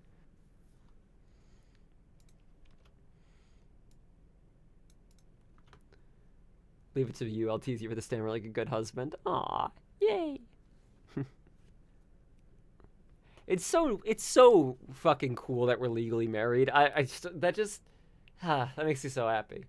Like that it's not a like I'm looking forward to it. It's just a like it's handled. It's done. That's nice. Work history, so our results may vary.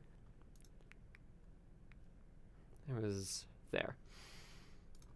As a product engineer with a history in, surprise, surprise, consultancy, Malcolmvis spent a decade in various roles at DICE before earning his keep for Starbreeze. It has been made exceedingly clear to me in these past several weeks that DICE is, too, Swedish.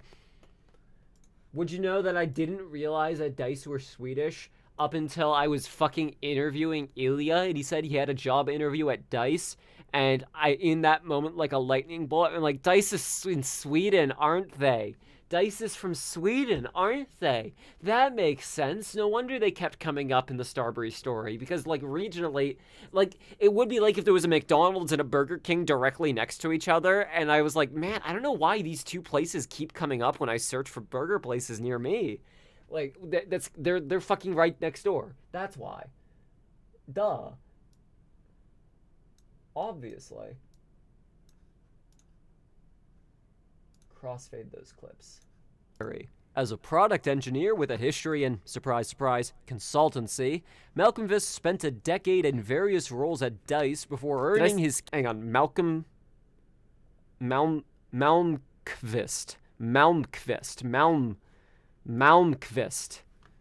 Did I call him Malcolmvist? Because that's not it. It's Malmqvist. On social media. Fuck. Like, it is genuinely... I don't want to get his name wrong. That's not a nice thing to do to someone, like, even unintentionally. That's Yule having the foresight to plan any crimes, the ones that every company may have been attempting to do some guys who no longer work at Starbreeze. On the left of there. Well, if it isn't Frederick Malcolmvist, Chief... Malcolmvist. Malcolm... Right, a bespectacled smiling chap in a blue blazer. Well, if it isn't Frederick Malcolmvist, I'm definitely saying Malcolmvist there. Well, if it isn't Frederick Malcolmvist, Chief Product Officer from... Actually, I can't tell. I think I'm saying Malmqvist, which is correct. Okay, it's close enough that I am okay with it, but I am going to re-record it for the second one. On some secondary sources for his work history, so our results may vary. Malcolmvis spent a yeah, that one's way cleaner, incorrect, and Malmqvist.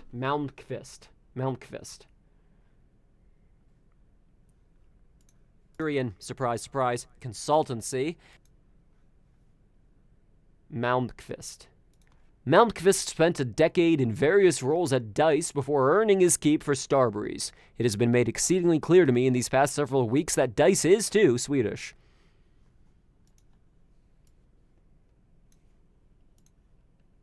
Malmqvist spent a decade in various roles. Malmqvist spent... There's an effect I like to call the white YouTuber encounters a name they haven't had to say out loud before effect. I'm sure there's a better name for it. I'll think of it eventually. But it's really funny once you notice it for the first time. It'll happen to me. Absolutely. It'll happen to any YouTuber saying a name that's outside of their normal wheelhouse. Listen for the audio cut right before they say the name and right after, where they obviously cut in a better pronunciation of the name. It's like every fucking time. Every goddamn time. And I'm fucking doing it here too. Consultancy. Malmqvist. Hang on, I can hide my white YouTuber cut better. No, it can't be the white YouTuber cut. That's like a double-sided fade. See, Malmkvist spent a decade in various roles at DICE before earning like his front keep to for back is what I mean. Starbreeze. Like that, It has like been those made two sides. exceedingly clear to me in these past several weeks that DICE is too Swedish. His keep for Starbreeze. It has been made exceedingly clear to me in these past several weeks that DICE is too Swedish. That works because it's all in parenthetical. Is that correct? Parenthetical for parentheses? That is right? Yeah. Line. Frankly, I forgot to combine these two earlier too. It's gonna take a while to finish this thing. It might not be fucking done until September at this rate. Jesus, yeah, I don't think it will be. And the audio stamp of me recording in August at the beginning is gonna be a real hoot, but yeah, it takes a while to say this many words. It's okay that it takes people a while to read them. exceedingly clear to me in these past several weeks that DICE is too Swedish. He was the studio head for Payday 3's launch, and I honestly can't find much more about Fred online. At least not in English or a Rush. At least not in English or a Rush.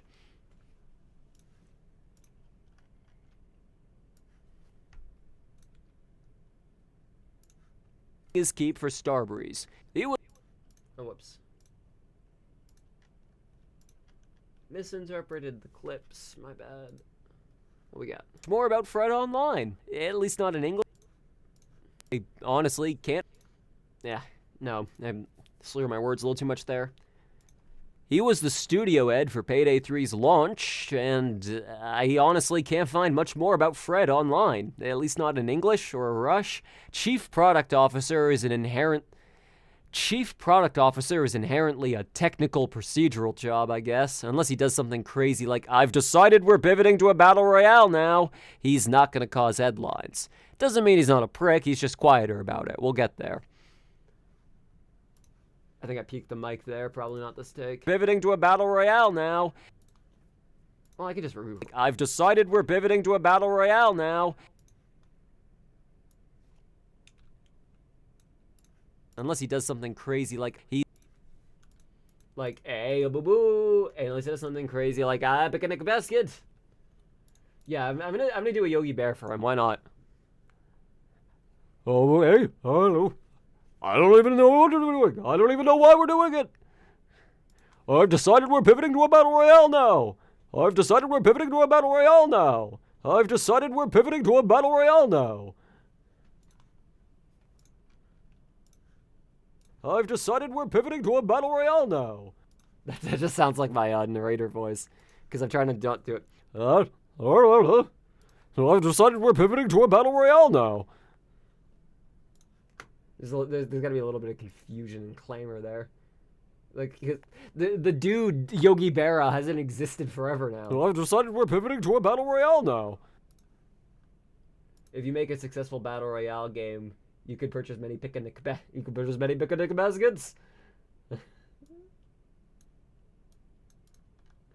Like, to be clear, we know there was a dude, right? Yogi Berra, I believe a baseball player, who had a pretty famous voice that sounded like that, and that's what the joke was. In these past several weeks that DICE is too Swedish. He was the studio head for Payday 3's launch, and I honestly can't find much more about Fred online. At least not in English or a Rush. Chief Product Officer is an inherent... So yeah, cut. Well, let me, And crazy like... Right. I gotta mix this in there. This is what happens when I have a chat. I do get distracted a little. So I'm going a little slower than I normally would, but also I'm doing it for longer than I normally would because I'm not getting as exhausted since I'm taking short breaks. Crazy like... So I've decided we're pivoting...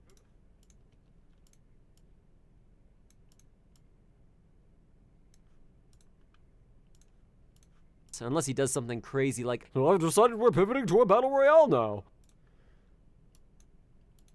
I did not know his voice was based on anything, but I never saw any Yogi Bear cartoons, just when he was parodied in Billy and Mandy. Yeah, that's what I call secondhand nostalgia, and it is just as valid. It is just as valid. Like, because you can go back years later and find the original source of it, and they're like feel another layer of new nostalgia in a way you couldn't have before. Too Like, it's like treasure hunting rose-tinted glasses. It's great. Dice is too Swedish. He was the studio. Like, I didn't get the joke with Norm the Wizard as a kid. Norm the genie as a kid in Fairly Odd Parents, because I didn't know who Norm Macdonald was. And then eventually I learned who Norm Macdonald was and went, oh, that's what, oh, he's Norm oh, that's funny.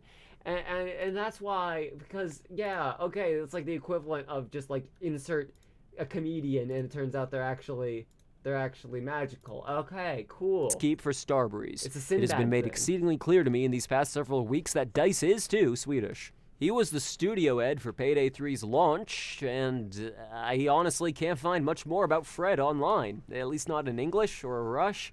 Chief Product Officer. Okay, right here, so we're gonna cut it. At least not in English or Rush. Chief Product Officer is inherently a Not quite. Almost though, real close. Oh, so close. or a Rush. Chief Product There we Officer is inherently a technical procedural job, I guess, unless he does something crazy like, I've decided we're pivoting to a battle royale. Okay, that's a terrible cut, but I think maybe the comedy of it being a terrible cut might be fine. Crazy like, I've decided we're pivoting to a battle royale. Something crazy like, I've decided we're pivoting to a battle royale now. He's not gonna cause headlines. Doesn't mean he's not a prick, he's just quieter about it. We'll get there. Okay, I'm fine with that. Plus, I gotta get through this eventually, so, like, I have to accept a certain point.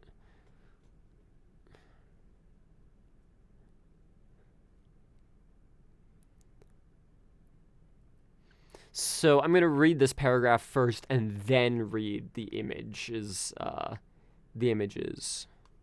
contents. Okay. Deciding when I read the image versus when I read the article is a bit tricky.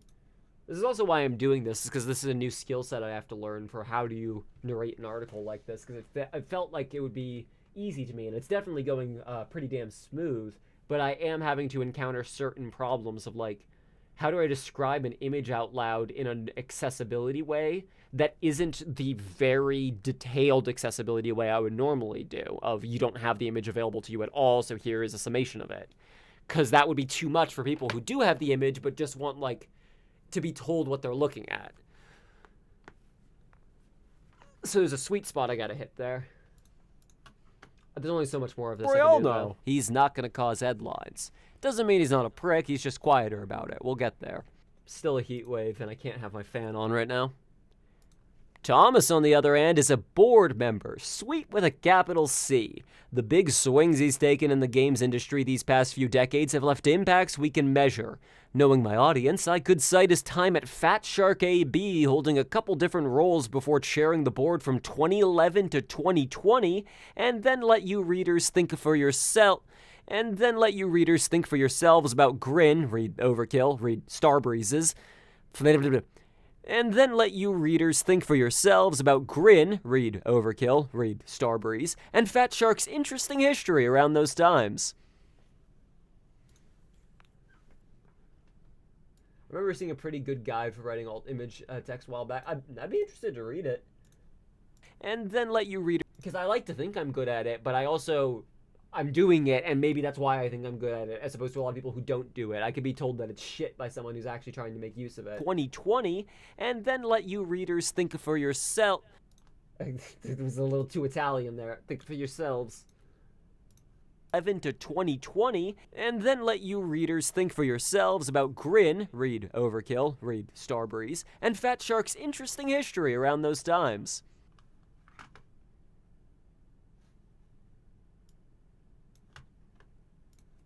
Thomas, on the other hand, is a board member, sweet with a capital C. The big swings he's taken in the games industry these past few decades have left impacts we can measure. Knowing my audience, I could cite his time at Fat Shark AB, holding a couple different roles before chairing the board from 2011 to 2020, and then let you readers think for yourselves about Grin, read Overkill, read Starbreeze, and Fat Shark's interesting history around those times.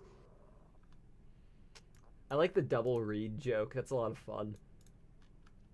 I don't know if I've seen that done in a hot moment. There. Thomas, on the other hand, is a board member. Get there. Thomas.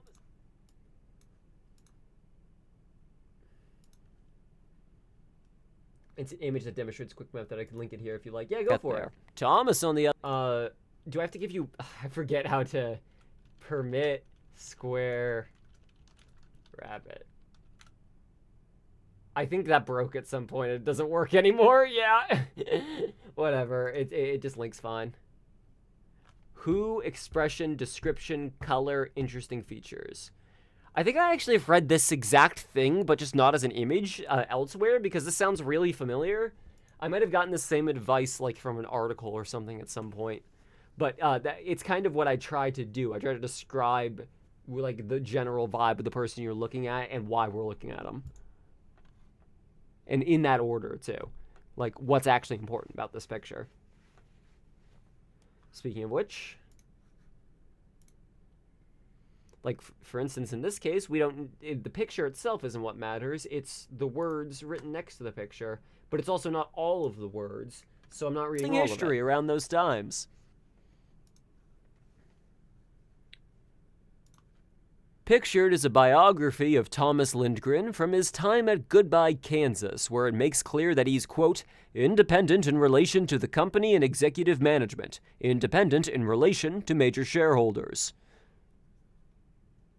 All bios about Tom do this. Most every bio about Tom does this. And this is why I don't improv shit very often when I'm talking about litigious shit, is because that's the kind of shit that someone will go, actually, that's incorrect. And my only argument could be, well, you know what I meant. And that's not a legal argument. So I have to say it correctly. Pictured is a biography of Thomas Lindgren from his... Repeat crossfade clips. Pictured is a biography of Thomas Lindgren from his time at Goodbye, Kansas, where it makes clear that he's, quote, independent in relation to the company and executive management, independent in relation to major shareholders. Most every bio about Tom does this. Thankfully, I don't have to write down everything I'm saying here because it's explicitly an audio track. Oh, thank God, that's such a relief. I am a little sick of transcribing. My hands are fucking killing me.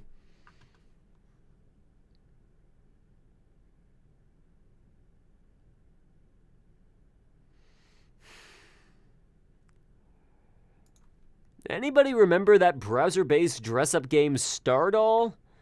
Anybody remember that browser-based dress-up game Stardoll? Well, in case you ever wondered what happened to it, seems that Tom was given the reins to its parent company and then left it to rot while still raking in microtransactions. Yeah, like, Tom's like a fucking gaming ghoul. He's a gaming gabagool. Well, he sucks, man. Does this. Anybody remember that browser?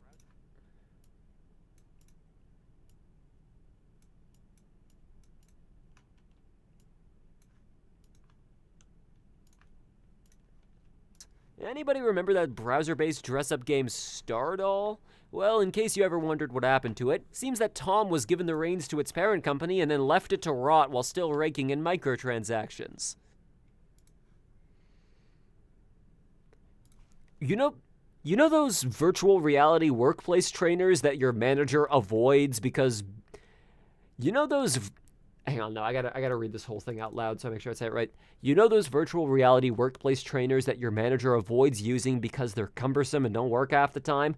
Tom's got his own company for that, looking to use machine learning to produce workplace safety courses in mixed reality. You know those virtual reality workplace trainers that your manager avoids using because they're cumbersome and don't work half the time? Tom's got his own company for that, looking to use machine learning to produce workplace safety courses in mixed reality. I'd tell you more, but I don't think their website is ever gonna load. I did put this song on while waiting, though. I did put Da Capo on while waiting, though. I did put Da Capo on while waiting, though. Once I just realized in real time, wait, I'm not gonna actually play Da Capo. Shit, what do I do here?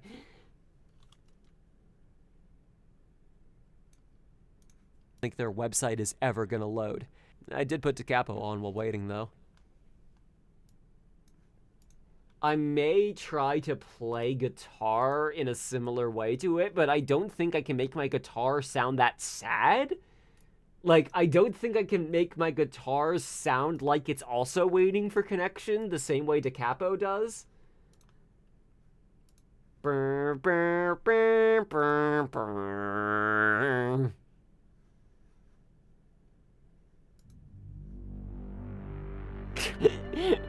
that fucking is like a shock response. Like my hair stands on end hearing that. Like, oh god. You know those virtual reality workplace trainers that your manager avoids using because they're cumbersome and don't work half the time? Tom's got his own company for that, looking to use machine learning to produce workplace safety courses in mixed reality. I'd tell you more, but I don't think their website is ever gonna load. I did put Da Capo on while waiting, though.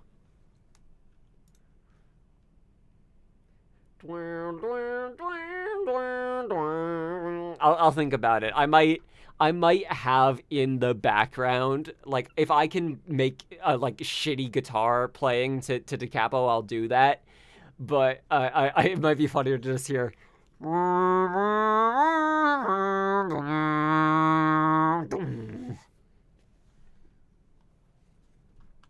Let's see. Paid LinkedIn. Okay, so I'm going to read these two paragraphs before I read the image, because these paragraphs set up what the image is showing. So,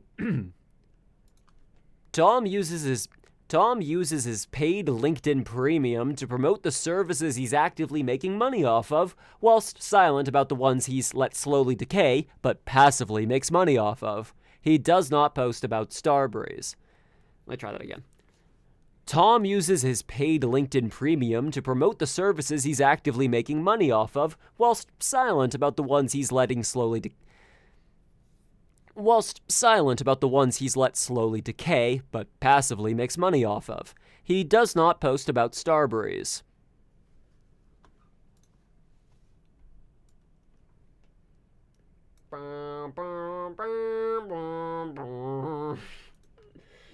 It's not the song's fault. Like, there's an alt universe where all of us are like, oh shit, that song, ooh, like the same way that I am about like the Payday the Heist main menu music. Like, there's an alt universe where that song isn't depressing, it's like badass, and we don't live in it. That's why we call it an alt one. Tom uses his paid LinkedIn Premium to promote the services he's actively making money off of, whilst silent about the ones he's letting slowly I like the use of whilst here, thank you. That was good shit.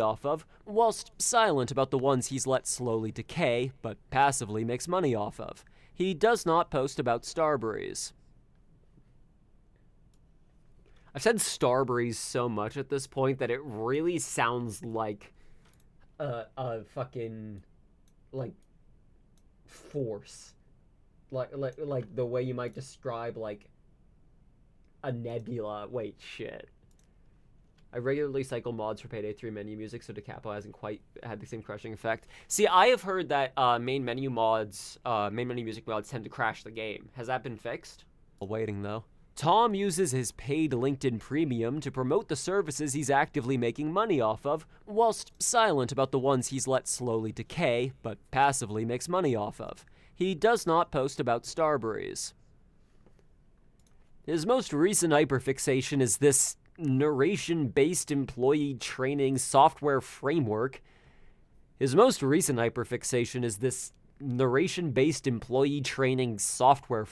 Meant to gamify reading emails from your boss or something, called Fabella.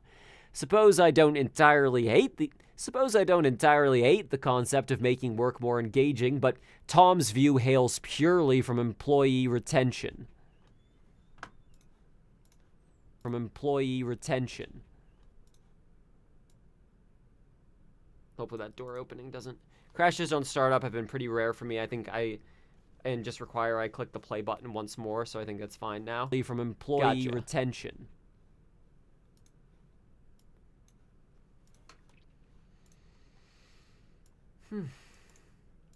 His most recent hyperfixation is this narration-based employee training software framework meant to gamify reading emails from your boss or something called Fabella. Fabella. I could be saying that wrong, but I don't give a shit. Fabella. Suppose I don't entirely hate the concept of making work more engaging, but Tom's view hails purely from employee retention.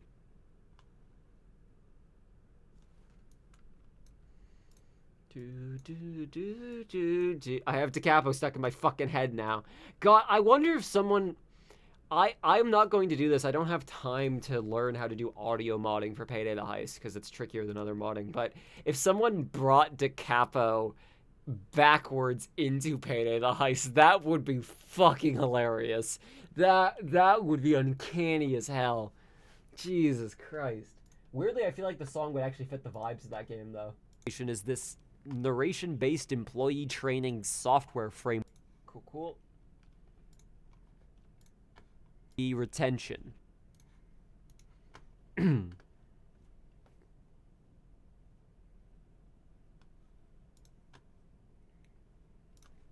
Pictured is a LinkedIn post from Thomas.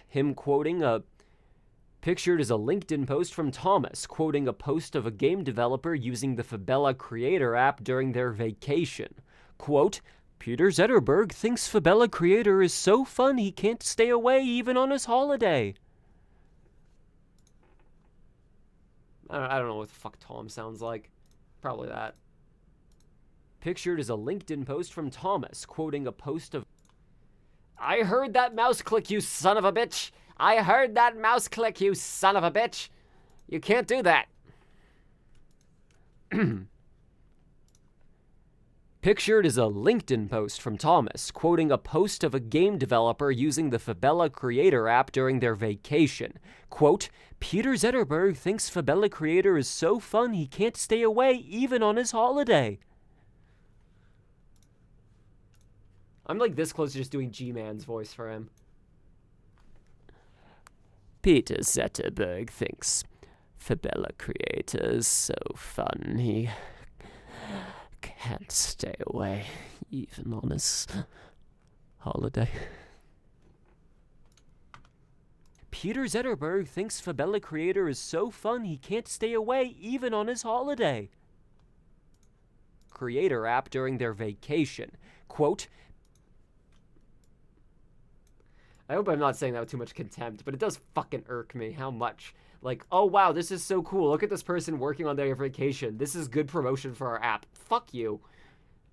Managed to get paid at the heist mod overrides, working after spending way too long figuring out I need to be extracting the override mods and then block. Yeah, you don't leave the raw zips in there. You do extract them. Square, I'm gonna shoot you a link. This is not an override mod, it's a Lua mod. But I think is something that you will like.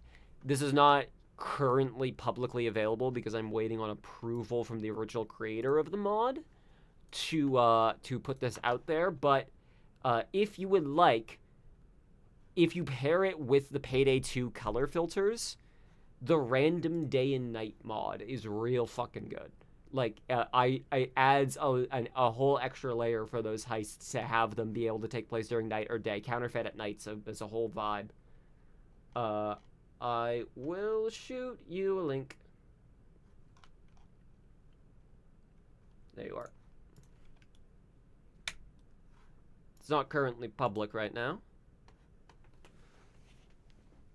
This again, it's a Lua mod, so it goes into the mods folder, not the mod overrides folder, if it's something you decide you want. But I am just waiting for approval, and I can hit publish on the page. Or they may say, no, that's my mod, don't do that, and then I'll just delete the page. If they do, they do. That's how these things go. But I have fixed the randomizer so it actually works out of the box instead of needing to be configured to work as it was before. Let's see. So I read the notation for that image, correct? Yeah.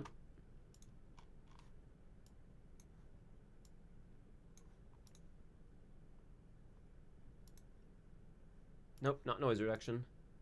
Crossfade. Retention. Pictured is a LinkedIn post from Thomas, quoting a post of a game developer using the Fabella Creator app during their vacation. Quote, and if you want to talk on the down low about some cheat workshop shit, I don't know, you want to keep things mostly vanilla? Oh, okay, so you do not want a fully functional Deagle in Payday the Heist? Because that's fair. That's my thing. I have it. It's stats and all, but that's fair. That's fair. That's fair if you don't want a Deagle in Payday the Heist. That's okay. Rap during their vacation. Quote, Peter's...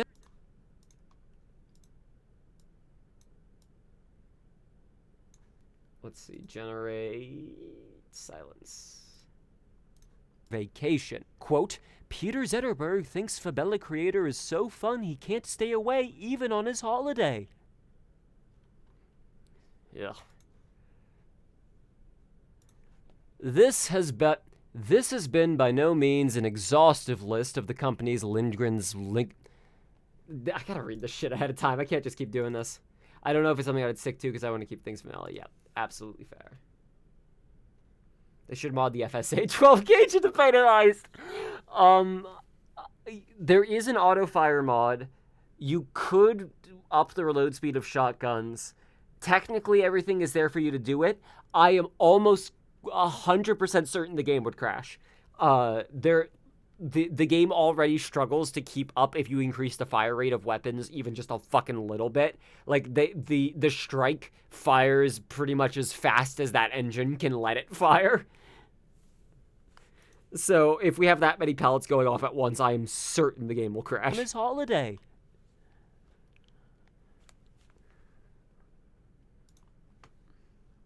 This has been by no means an exhaustive list of the companies Lindgren's ligaments are in, but one name which caught my eye was Goodbye Kansas. This has been by no means an exhaustive list of the companies Lindgren's ligaments are in, but one name which caught my eye was Goodbye Kansas, specifically their old games investment arm found back in 2016. It really annoys the fuck out of me how much the meta of Payday 3 is basically the thing I was doing on purpose back during Payday 2 days and was having a lot of fun with, but nowadays I want different things out of my games. But the silencer skill auto shotgun thing, I remember using the ISMA back before I had DLCs with my silencer skills, back before I did the fucking YouTube, and that was my build, was ISMA silencer skills. And like, basically just level a room. And that's just the way Payday 3 gets played by most people now because it's so much more efficient than anything else you could be doing, and it's still a lot of fun.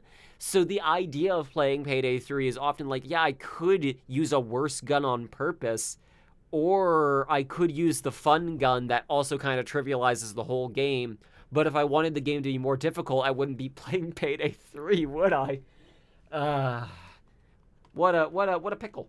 What a pickle they have found themselves in. But one name which caught my eye was Goodbye Kansas, specifically their old games investment arm found back in 2016.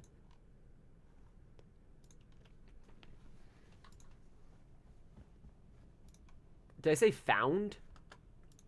Kansas, specifically their old games investment arm found back in Yeah, I actually do need to re-record that last bit then, because that's wrong. Goodbye, Kansas. Specifically, their old games investment arm founded back in 2016. Thomas Lindgren ascended to executive chairman in 2019 and then immediately sold the studio to Embracer. Thomas Lindgren ascended to executive chairman in 2019 and then immediately sold the studio to Embracer Group. Now that he's a director of Goodbye Kansas's main board,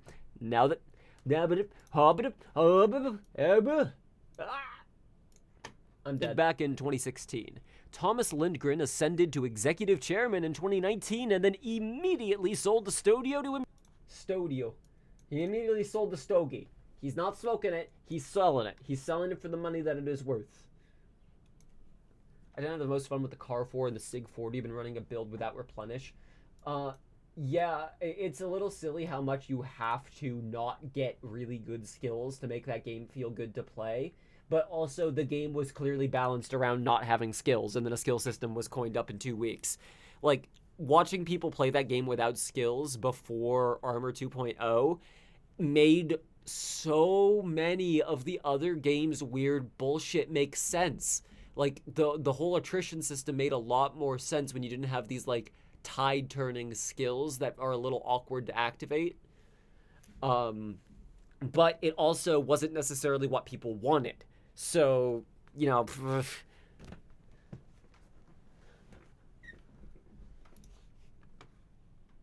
By Kansas.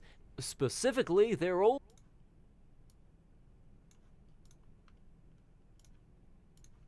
Kansas. Specifically, their old games invest... That's too much of a gap. It's too much. Specific... By Kansas. Specifically, their old games investment arm, founded back in 2016. Thomas Lindgren ascended to executive chairman in 2019 and then immediately sold the studio to Embracer Group. Unfortunately, I think it's more likely they're going to lean into Payday 2's kind of skill system. They said archetypes. I like archetypes. Archetypes also might mean, like, Grenadier skill tree, where the final thing is you can just spam grenades forever and do stupid shit. Like, the final hostage tier is that you can't kill civilians, so you don't have to worry about it anymore. Like, I'm a little worried that they're going to go all in on it in a desperate attempt for, come make fun builds. Aren't these going to be fun? But there is a possibility that because they don't have very many people working there, they will be forced to limit scope and thus may rely on, we want to keep this down to earth as a, like, guideline for what they're doing. So there is a possibility. They may still stick to Payday the Heist's, like, level of power. Studio to Embracer Group. Shared is a LinkedIn post from Thomas, quoting a post. Their old games investment arm, founded back in 2016. Thomas Lindgren ascended to executive chairman in 2019 and then immediately sold the studio to Embracer Group. Now that he's a director of Goodbye Kansas's main board, I wonder what he's gonna do next. I wonder what he's gonna do next. That might be a little too much. Bored. I wonder what he's gonna do next. But it does sound clearer than that first take, so I'm taking it.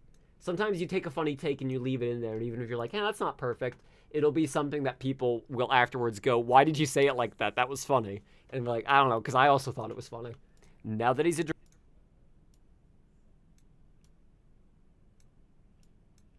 Embracer Group. Now that he's a director of Goodbye Kansas main board, I wonder what he's gonna do next. This main board, I wonder what he's gonna do next. Board, I wonder what he's gonna do next. I should actually check on Goodbye Kansas right now. If I find out they've been sold to Embracer since then, I will edit that in. I'm just going to look up Goodbye Kansas and Embracer. Goodbye Kansas Game Invest. Goodbye Kansas to be acquired for 5.7 million in shares. When is this from? 2020. No, this is Goodbye Kansas Invest. This is old. This isn't. No.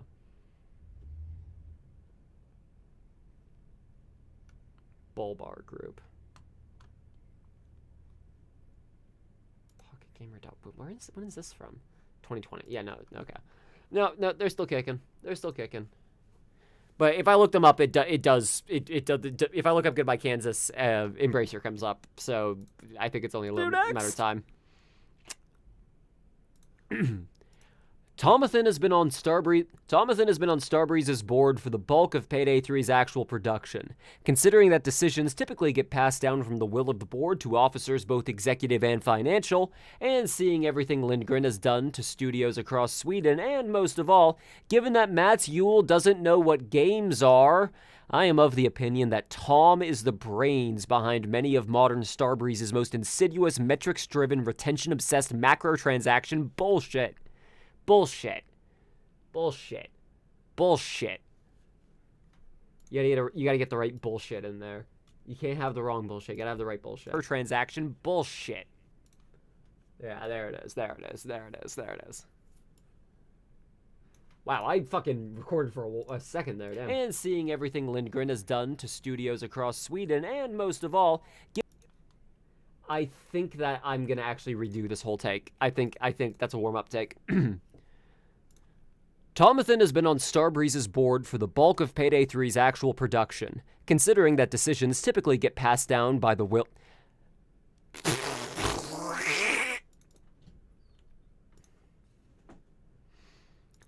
Tomathan has been on Starbreeze's board for the bulk of Payday 3's actual production, considering that decisions typically get passed down from the will of the board to officers both executive and financial, and seeing everything Lindgren has done to studios across Sweden, and most of all, given that Mats Yule doesn't know what games are, I am of the opinion that Tom is the brains behind many of modern Starbreeze's most insidious, metrics-driven, retention-obsessed macro-transaction bullshit. Bullshit. Bullshit. Gotta get the right bullshit, round 2. Transaction.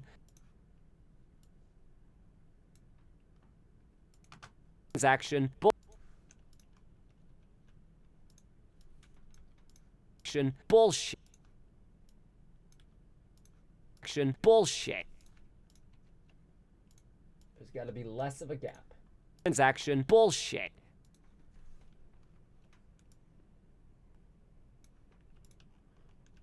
Okay, let's listen to this one. Tomathan has been on Starbreeze's board for the bulk of Payday 3's actual production, considering that decisions typically get passed down from the will of the board to officers both executive and financial, and seeing everything Lindgren has done to studios across Sweden, and most of all, given that Mats Yule doesn't know what games are, I am of the opinion that Tom is the brains behind many of modern Starbreeze's most insidious, metrics-driven, retention-obsessed macro-transaction bullshit. No, I gotta redo that last thing. It has to be one take. It has to be contiguous. It has to be.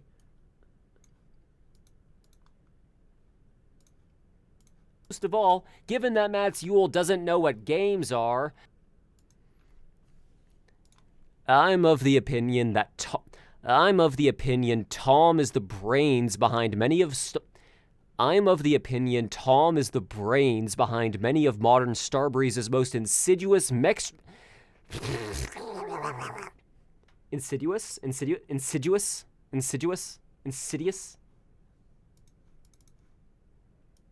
that how you pronounce it? There's a couple ways to pronounce it, but it's also my accent a little. Insidious, though. But insidious also works. It's just, is there an extra U in there? I'm of the opinion Tom is the brains behind many of modern Starbreeze's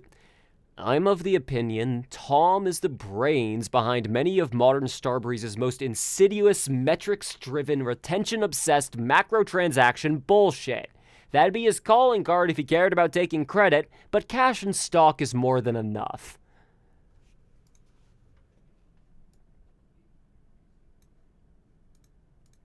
Is the brains behind many of modern Starbreeze's most insidious, metrics-driven...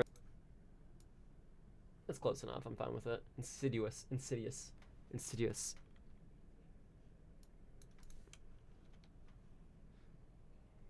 I need the Control-Z to work. Thank you. I'm sweating a fucking storm. Oh my god. I need to get to the end of this paragraph. We're near the end of where my notation is, and that's where I will call it for the day. Tomathan has been on Starbreeze. What are we gonna do next? Thomason has been on Starbreeze's board for the bulk of Payday 3's actual production. Considering that decisions typically get passed down from the will of the board to officers both executive and financial, and seeing everything Lindgren has done to studios across Sweden, and most of all, given that Mats Yule doesn't know what games are, I'm of the opinion Tom is the brains behind... Hang on, dang it. Games are... There's gotta be more of a gap here, because it's a fucking ellipses. I'm of the opinion Tom is the brains behind many of modern Starbreeze's...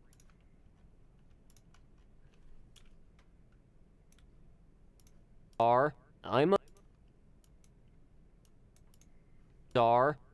of the opinion... Right, games are... I'm of the opinion... Games are... I'm of the opinion Tom is the brains behind many of modern Starbreeze's most insidious, metrics-driven, retention-obsessed macro-transaction bullshit. That'd be his calling card if he cared about taking credit, but... Hang on, I can re-record that last bit better. That'd be his calling card if he cared about taking credit, but cash and stock is more than enough. Thomas Lindgren is not some lone villain. He's just a businessman who's earned his position. He's just a businessman who's earned his position.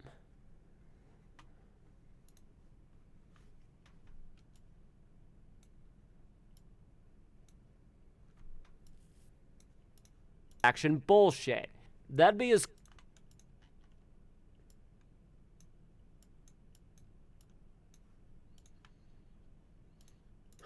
Shit. That'd be his calling card if he cared about taking credit, but cash and stock is more than enough. Thomas Lindgren is not some lone villain. He's just a businessman who's earned his position. We're getting there. We're almost done. We're almost done. Almost done. Anyway, he's planning to decline re-election to Starbreeze... Anyway, he's planning to decline re-election to Starbreeze's board on May 15th, 2025. While it was linked to me by whistleblowers, the committee's proposal sheet is technically a public document, so you can look for yourself. Here's what's important for our purposes. Is that actually still true? Yep. Yep, that's still available. Excellent. They never took it down. Probably would have been weird if they'd taken it down now. Anyway, he's planning to...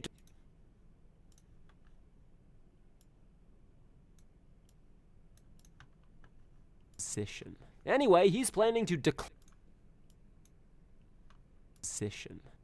Anyway, he's planning to decline re-election to start... Anyway, he's planning to decline re-election to Starbreeze's board on May 15th, 2025. While it was linked to me by whistleblowers, the committee's proposal sheet is technically a public document,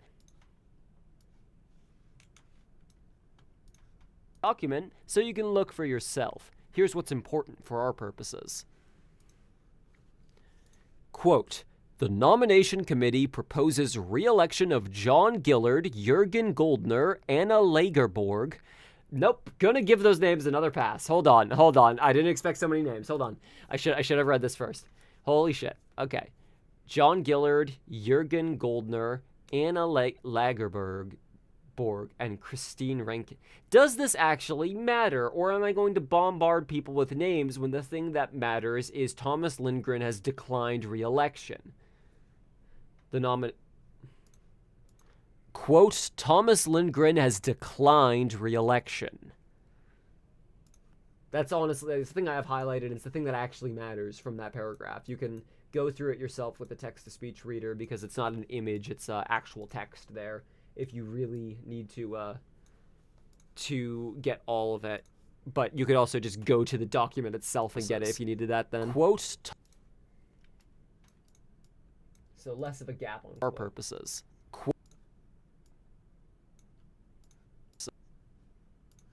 For our purposes. Quote, Thomas Lindgren has declined. Quote, Thomas Lindgren has declined re-election. Why does that quote sound like that? Quote, Thomas Lindgren... Sounds like I stammered the T, but whatever, it's not enough for it to matter. Oh god, hang on. Mats Yule doesn't know what games are. I'm of the opinion. We're so close, we can do this. Disposition. Anyway, he's... I'm writing all of this in the 2 weeks leading up to May 15th, Starbreeze's annual general meeting, at which point his leaving the board will be officially announced. That is the entirety of time for Tom in the notes. He's real humble that way. We are so close.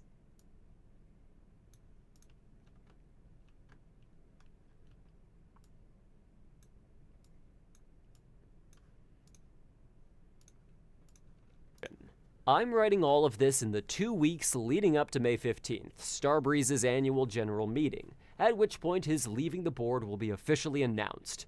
That is the entirety of time for Tom in the notes.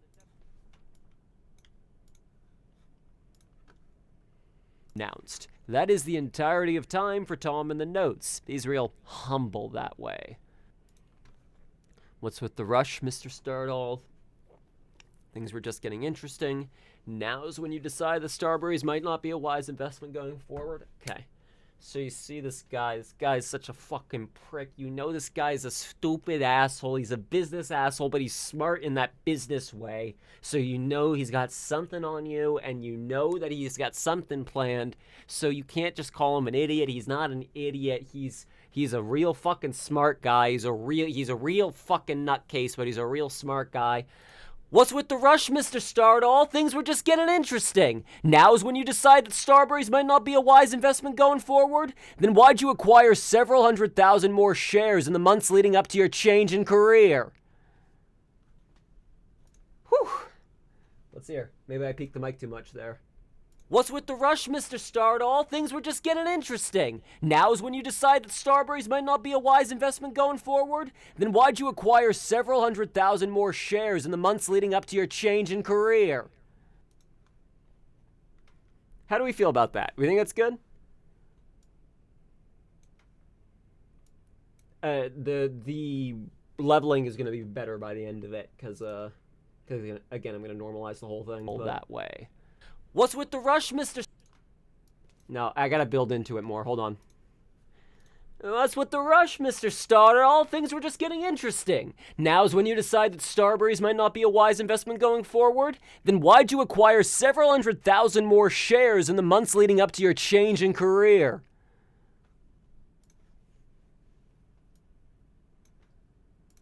What's with the rush, Mr. Stardall? Things were just getting interesting. Now... Hang on. I have to build from the whisper to the yell. There's got to be a gradient there. So I'm going in thinking I'm gonna whisper. I'm going in thinking like, oh, okay, yeah, I'm just gonna have a conversation with you, and then I get mad halfway through. I get angry halfway through. So yeah, okay, yeah. What's with the rush, Mr. Stardall?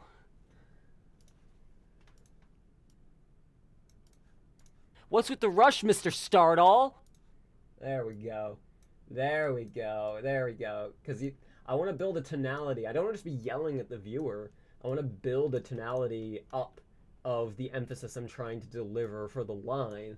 But I can't just fucking yell at the viewer, because then I'm just yelling at the viewer, and that's not fun to listen to. So I gotta be yelling with the viewer. This is gotta be like we're in a crowd together, and we're all talking about this. What's with the rush, Mr. Stardall? Now's when you decide that Starbreeze might not be a wise investment going forward? Then why'd you acquire several 100,000 more shares in the months leading up to your change in career? There we go, yeah, getting angrier about it. Humble that way.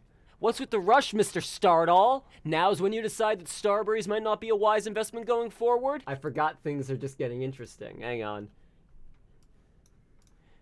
Things were just getting interesting.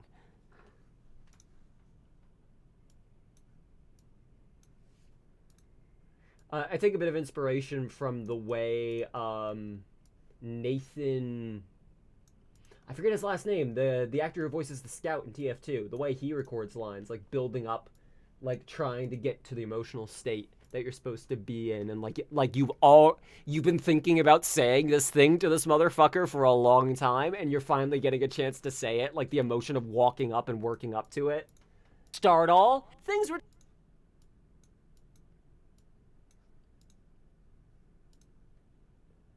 Vetterlane. Nathan Vetterlane, I believe. All things were just getting interesting.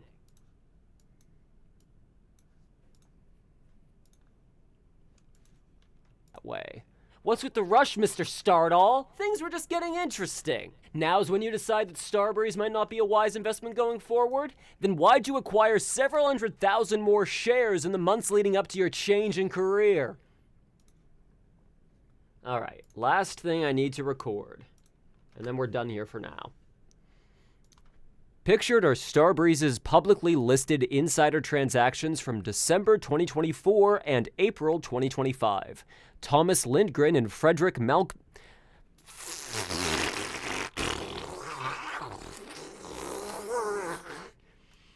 I just gotta say his name right one more time. Pictured are Starbreeze's publicly listed insider transactions from December 2024 and April 2025. Malmquist. Thomas Lindgren and Frederick Malmquist are buying up shares totaling in the hundreds of thousands over this time. Frederick gaining over 1 million in a single day. Just say it once and insert it verbatim into each mention the diamond style. So the way I heard it, I'm not sure if you were the one who told me this, Square, but the way I heard it is that originally that motherfucker said Hope Diamond because the line they wrote for it was Hope Diamond before being told, hey, you can't do that. That's like, real people own that and will get pissy if you claim the Hope Diamond was in Hitler's possession. And it gave him special powers. You can't fucking do that, dude.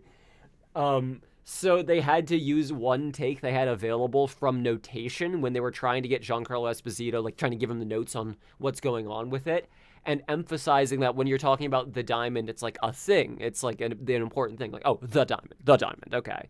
And that's the take they used. They're going, the diamond. Like, him realizing, oh, I'm supposed to be calling this a thing. And then they just, literally every single time they originally said Hope Diamond, or the Hope Diamond, like, it was cut out for that. At least, that's the story I've heard. Maybe that's not true, but I'm pretty certain that's what happened. April 2025.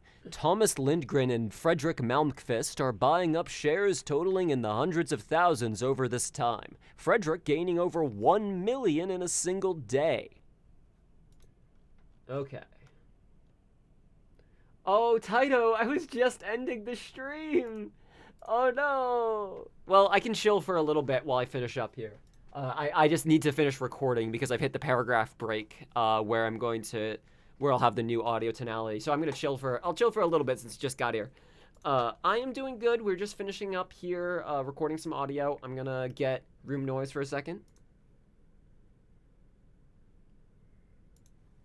There we go. And then effect, noise reduction, get noise profile. Then I select everything I've recorded today, but only today.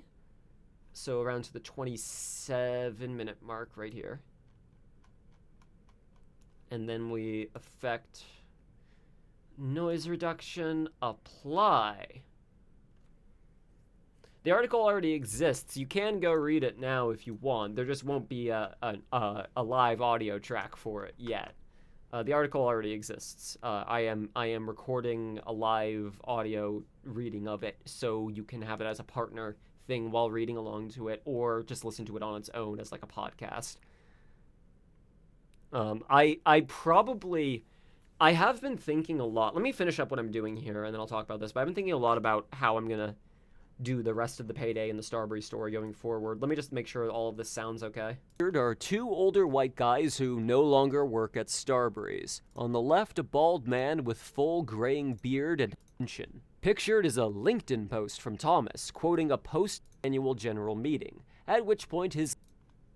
Okay, and then let me just fix these gaps here. Crossfade these clips. And then save all of this, and then we are done for now. Because if I try to record all of it in one sitting, by the end of it, I will sound tired and it will sound bad.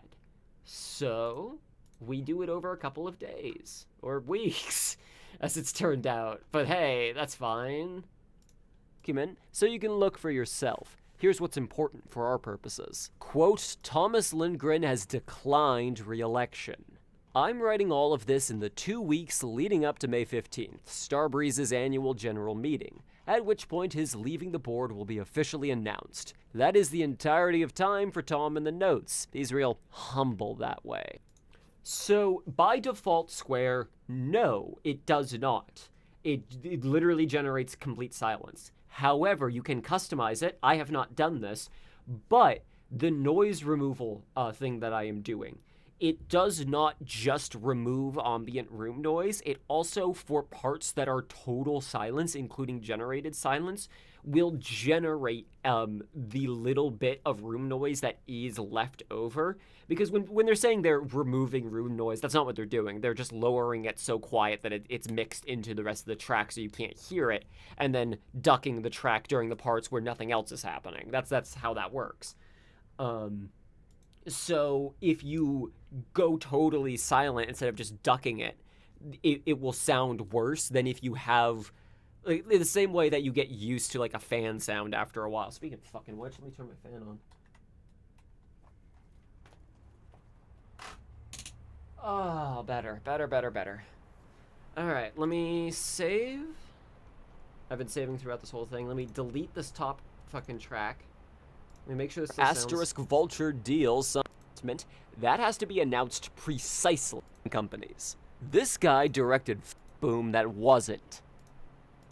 I wish I could say this was due to developers maintaining a healthy work-life balance.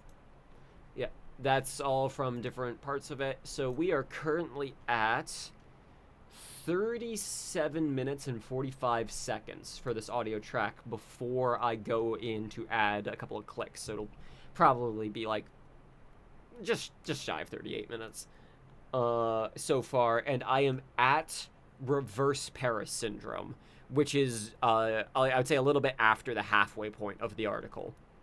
Reverse Paris syndrome, I'm also going to have to do a little bit of figuring out how I'm going to read that, because I don't think it would... Well, I guess reading the headlines would help there, because it gives you the information you need.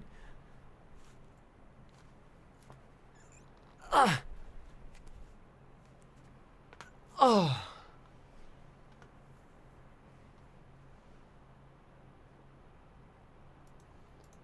Then why'd you acquire several 100,000 more shares in the months leading up to your change in career? Pictured are Starbreeze's publicly listed insider transactions from December 2020. Alright. I can close Audacity now. Mission complete. Delete this notation because I don't need it anymore. Eventually I'll go through, write new notation here. Let me get some music going. I'm gonna smoke for a little while and we're gonna chill. We're gonna chill for a little bit since you just got here. I listened to that song recently. There we go. Yeah. Oh, you want some wind noise? There you go. Does this help?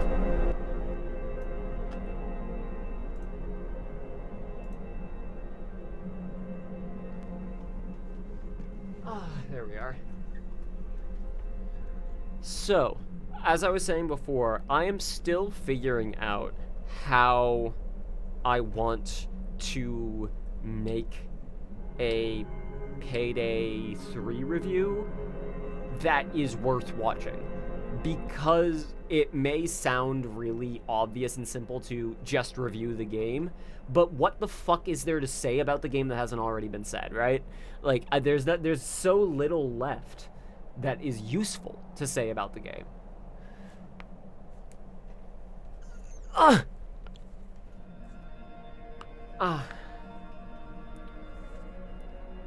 Maybe this isn't a good stream song. I don't know why I picked this.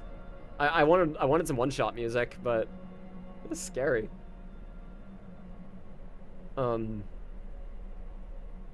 I think some of the Starbreeze stuff will be better served.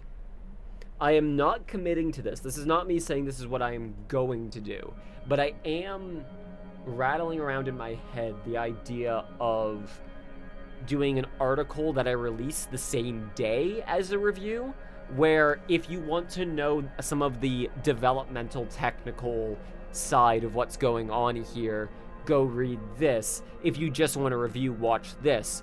But then there's a certain point of like, well, what's one versus the other? Like, when does it stop being just behind the scenes shit? Because sometimes the shit breaks out to the public. Like, how do you classify the Mio shit there? Because frankly, if I can help it, don't feel the need to talk about that at all, other than acknowledging it was an event that occurred and that there were reactions to it. Like, I don't see a need to be like, okay, so we gotta go through the whole profile of who Mio is. Like, there's no fucking reason for that. Like, it doesn't matter unless the person is actually materially involved in a way that is contributing to blockades of the game. That's not what was happening there. That was just a normal development story of a developer getting upset at how people were talking to them. Like, there's not really much of a story there.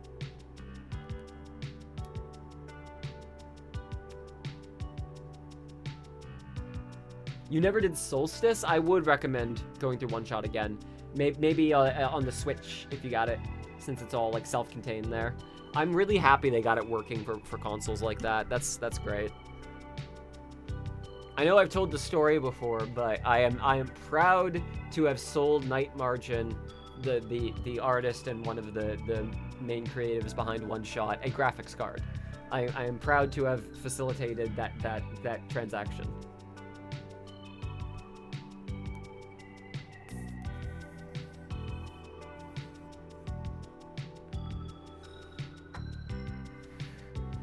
So, I am definitely going to talk about that in the video. 1000% I'm going to talk about that in the video, because people don't seem to understand.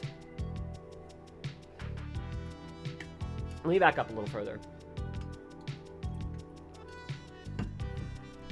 When people complain in a video game about a thing, often the thing they're complaining about is not what they're saying.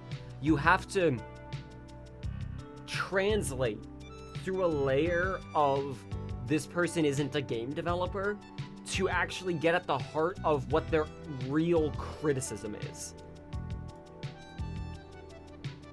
And the real criticism of the AI is stupid in Payday 3 is the cops do not react to danger in a way that makes any sense based off of the interactions you are giving to them.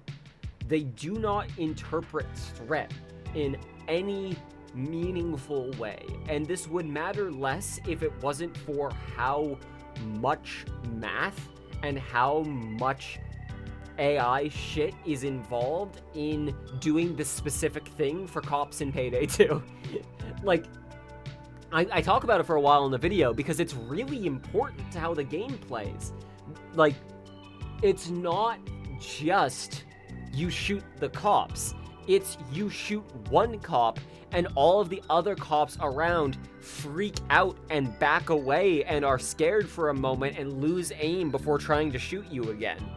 And then going, ooh, I like that. Can I do that on purpose? Can I, like, really make them scared and, like, make them fall over?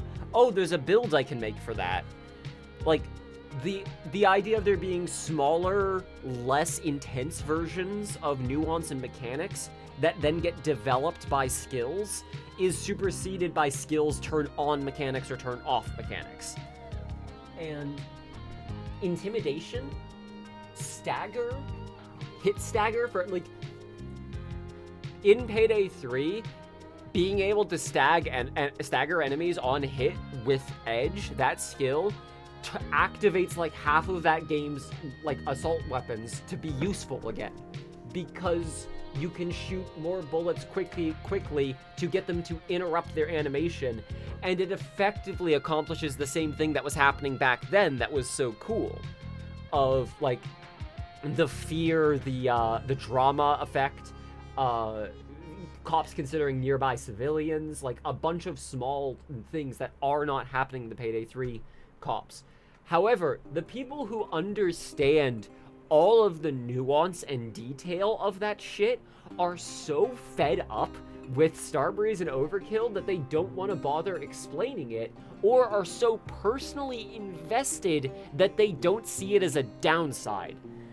So it's difficult to have a conversation about, like, this mechanic is part of why this game feels better versus this mechanic, because the people you're talking to are either like, Jesse, what the fuck are you talking about? I shoot the cops and that's it. Or, actually, I think it's even more nuanced than that. Let me explain what everything did before Jules fucked. Like, there is a middle ground of players will notice, hey, when I shot the cops, they didn't react to me, and that was weird. Versus, oh, when I shot that shotgun, everyone in the room flinched and freaked out and backed away from me. That feels good, but you might not be able to articulate why, because the thing you're focused on is the one enemy you're fighting. But there was that, like, extra effect of I didn't die, I didn't take damage, like, I heard a bunch of screams, like, as I shot the gun. A bunch of shit that is Payday 2 shit, and not Payday 3 shit. I dislike the overkill weapons. I think it was a bad idea. I appreciate what they thought they were doing with it. Well, I mean, first of all, obviously kill streak weapons, but also, more to the point, we want players to be able to, in short bursts, reattain this, like, Payday 2 amped up level of running around with a giant gun. That's also why they have all these voice lines of cops, like, being terrified of it, because it's part of the fantasy of, like, running around with something absolutely that should not be in that scenario. But having it be dropped in by the helicopter at first was obviously limiting for all of the reasons it was limiting, and they changed it to be the drone delivery system. But now what we have is a hotline to an item being delivered to you via drone at any time. And before it was helicopter, but now it's drone. Which completely breaks the through line of wait time for helicopters in mission, or wait time for an item needs to be delivered to you or dropped to you in this case. That layer of immersion doesn't sound like it matters, but when you spend so much time in a game waiting, eventually a player will ask, what are we waiting for? Why are we waiting? And if they can't be given an answer that makes any sense at all, they will be upset about that, and they'll interpret it as a lot of pointless waiting. Because Payday 2 has a lot of pointless waiting. Pointless in that the point of it is to make you hold out in an area for longer, so you have a higher risk of dying and you have to use more of your resources or fight back. Like, it's just the game goes on longer. That's what happens. The game goes on longer. But in Payday 3, the things you're waiting on are so inane that it's really, really distracting. Drills are at least a thing that is an object of ire that people can talk about, like an obelisk for hatred. Like, it's like a sieve that pulls in, like a black hole, hatred of, like, why are we waiting? That feeling can instead be a complaint that's, the drills are dumb. I don't like waiting on the drill. And then you can get the response of, there are skills for that. Maybe you should do a drill build. Maybe you should bring the saw, blah, blah, blah, blah, blah. There is a discussion to be had that doesn't stop at the same place it does for Payday 3, which is, why are we waiting? Circles. Why are we waiting? Well, Bile needs to drop the... Okay, but he could bring me my minigun, but he can't bring us thermite for 2 minutes? Like, what's fucking happening here? That actually matters if the player has enough downtime to stop to consider their surroundings for long enough to go, what are we doing here? What are any of us doing here? Like, if in a heist movie, if the stakes don't make sense at a certain point, if a stupid enough thing happens, that can be a drop-off point for a viewer going, okay, I'm out. That doesn't make any sense. Before I had me suspended in disbelief, but that stupid thing with the crane or whatever, that was the line. That was too far. That doesn't make any sense to me. The same thing can happen when you're playing a game where, okay, I'm feeling this, I'm immersed, I have a gun, I shoot at a cop, I am here heisting, I am stealing the jewelry, I'm doing this, I am enjoying this. After enough bullshit, inexplicable waiting becomes, why is the game doing this? Why is this product doing this? Why is the game like this? Why is the game making us wait? Why is the game making us do this? And it's hard to decouple that discussion from the quality of the game, because it is. It's directly tied in a way that there isn't nuance. Because there is a legitimate argument to make that drills were bad for Payday 2 overall and they were over-relied on. There's a very reasonable argument to be made there, but it's a discussion to be had, right? Versus, yeah, the circles, well, you know, we kind of had to, and you gotta wait, so there's something you gotta do there. You gotta try to make it make at least some sense, or have something, otherwise it's just the object of contempt. It can't be the piece of shit drill we can all have fun of making fun of. If it's something as abstract as a circle, you're not going to get mad at the concept of a circle. You're going to get mad at the game.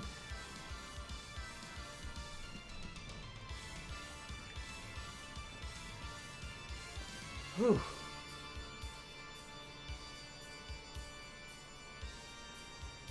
So, to bring it to what I was trying to say there in the first place, when someone complains about something in a game, you have to hear the real complaint they're having. So, I think I am trying my best not to make fun of people for a lot of brain dead Payday 3 takes, because a lot of the people who could say, no, that wouldn't work, dumbass, just aren't there anymore, or are so checked out that they don't want to be.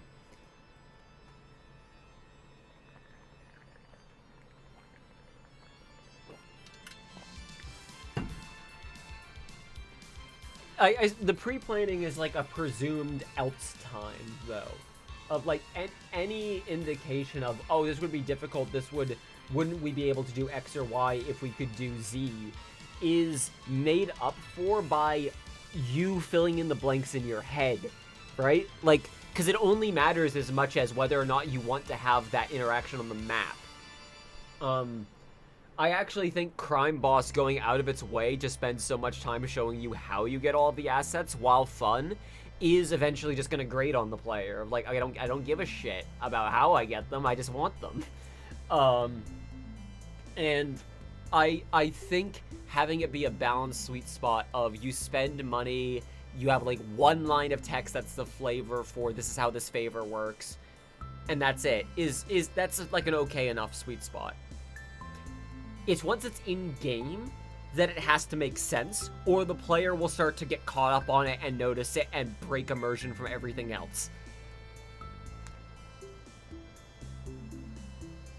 Yeah, because that's not how Wi-Fi works.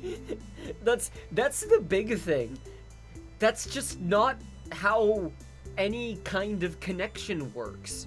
So you don't even have the excuse of, no, it's like in the movies, like you do with the drill, where the only reason the drill is the way it is because of one fucking scene in Heat. And at least they have the excuse of, but it's like that there. Versus the circles, that's just not how Wi-Fi works. The box isn't moving. It's in one place. I would not be surprised if there was a stealing a rocket ship heist by the end of Crime Boss. If there was like a full, like, Bad Guys 2 style steal a ship. Like, that would not surprise me in the fucking slightest. Yeah, I don't know why they still limit the drops like that. I can only think that there's some kind of hook in there that is designed to stop people from spamming requests in a way that could break the game. Like, if you could somehow mod the game to make you think you constantly have the meter ready, if there wasn't a limitation on it, you could just call in like 40 or 50 of them at once and crash the server. So they have to leave the limitation in. That's my guess. I wouldn't claim that in the video. I would maybe say it as a guess, but yeah. I don't know. I don't know, man.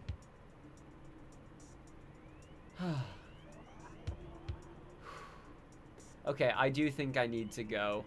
I am tired. I would like to open my door. I would like to go get something to eat. So I am going to wrap it here, but we are Apollo Justice tomorrow.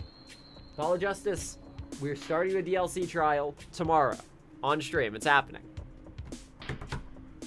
So if you would like to join us for that, I would really appreciate it. Thank you all so much for coming by. Square, thank you for sticking by the whole the whole stream. I appreciate that. Even just having people to just like bounce ideas off of and to let me know when I'm pronouncing something wrong. I appreciate.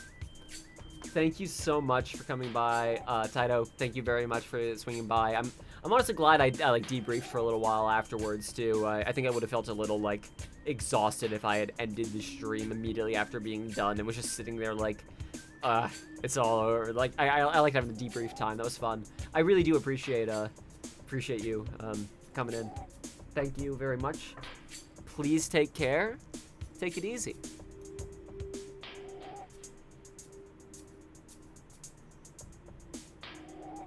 Oh, please fix the soundproof foam falling off the wall. I'll get to it. It's really hard when it's every day and it's just there because I don't notice it. But yeah, you're right. I absolutely should. But also, we're probably gonna move to a different apartment eventually, so it's like not worth replacing all of it. You know what? Square? Before I hit the end stream button, I'm gonna go over there right now and fix it.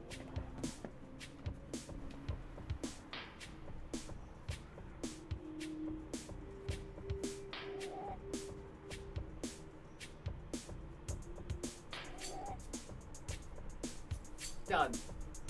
There we go. Sorted.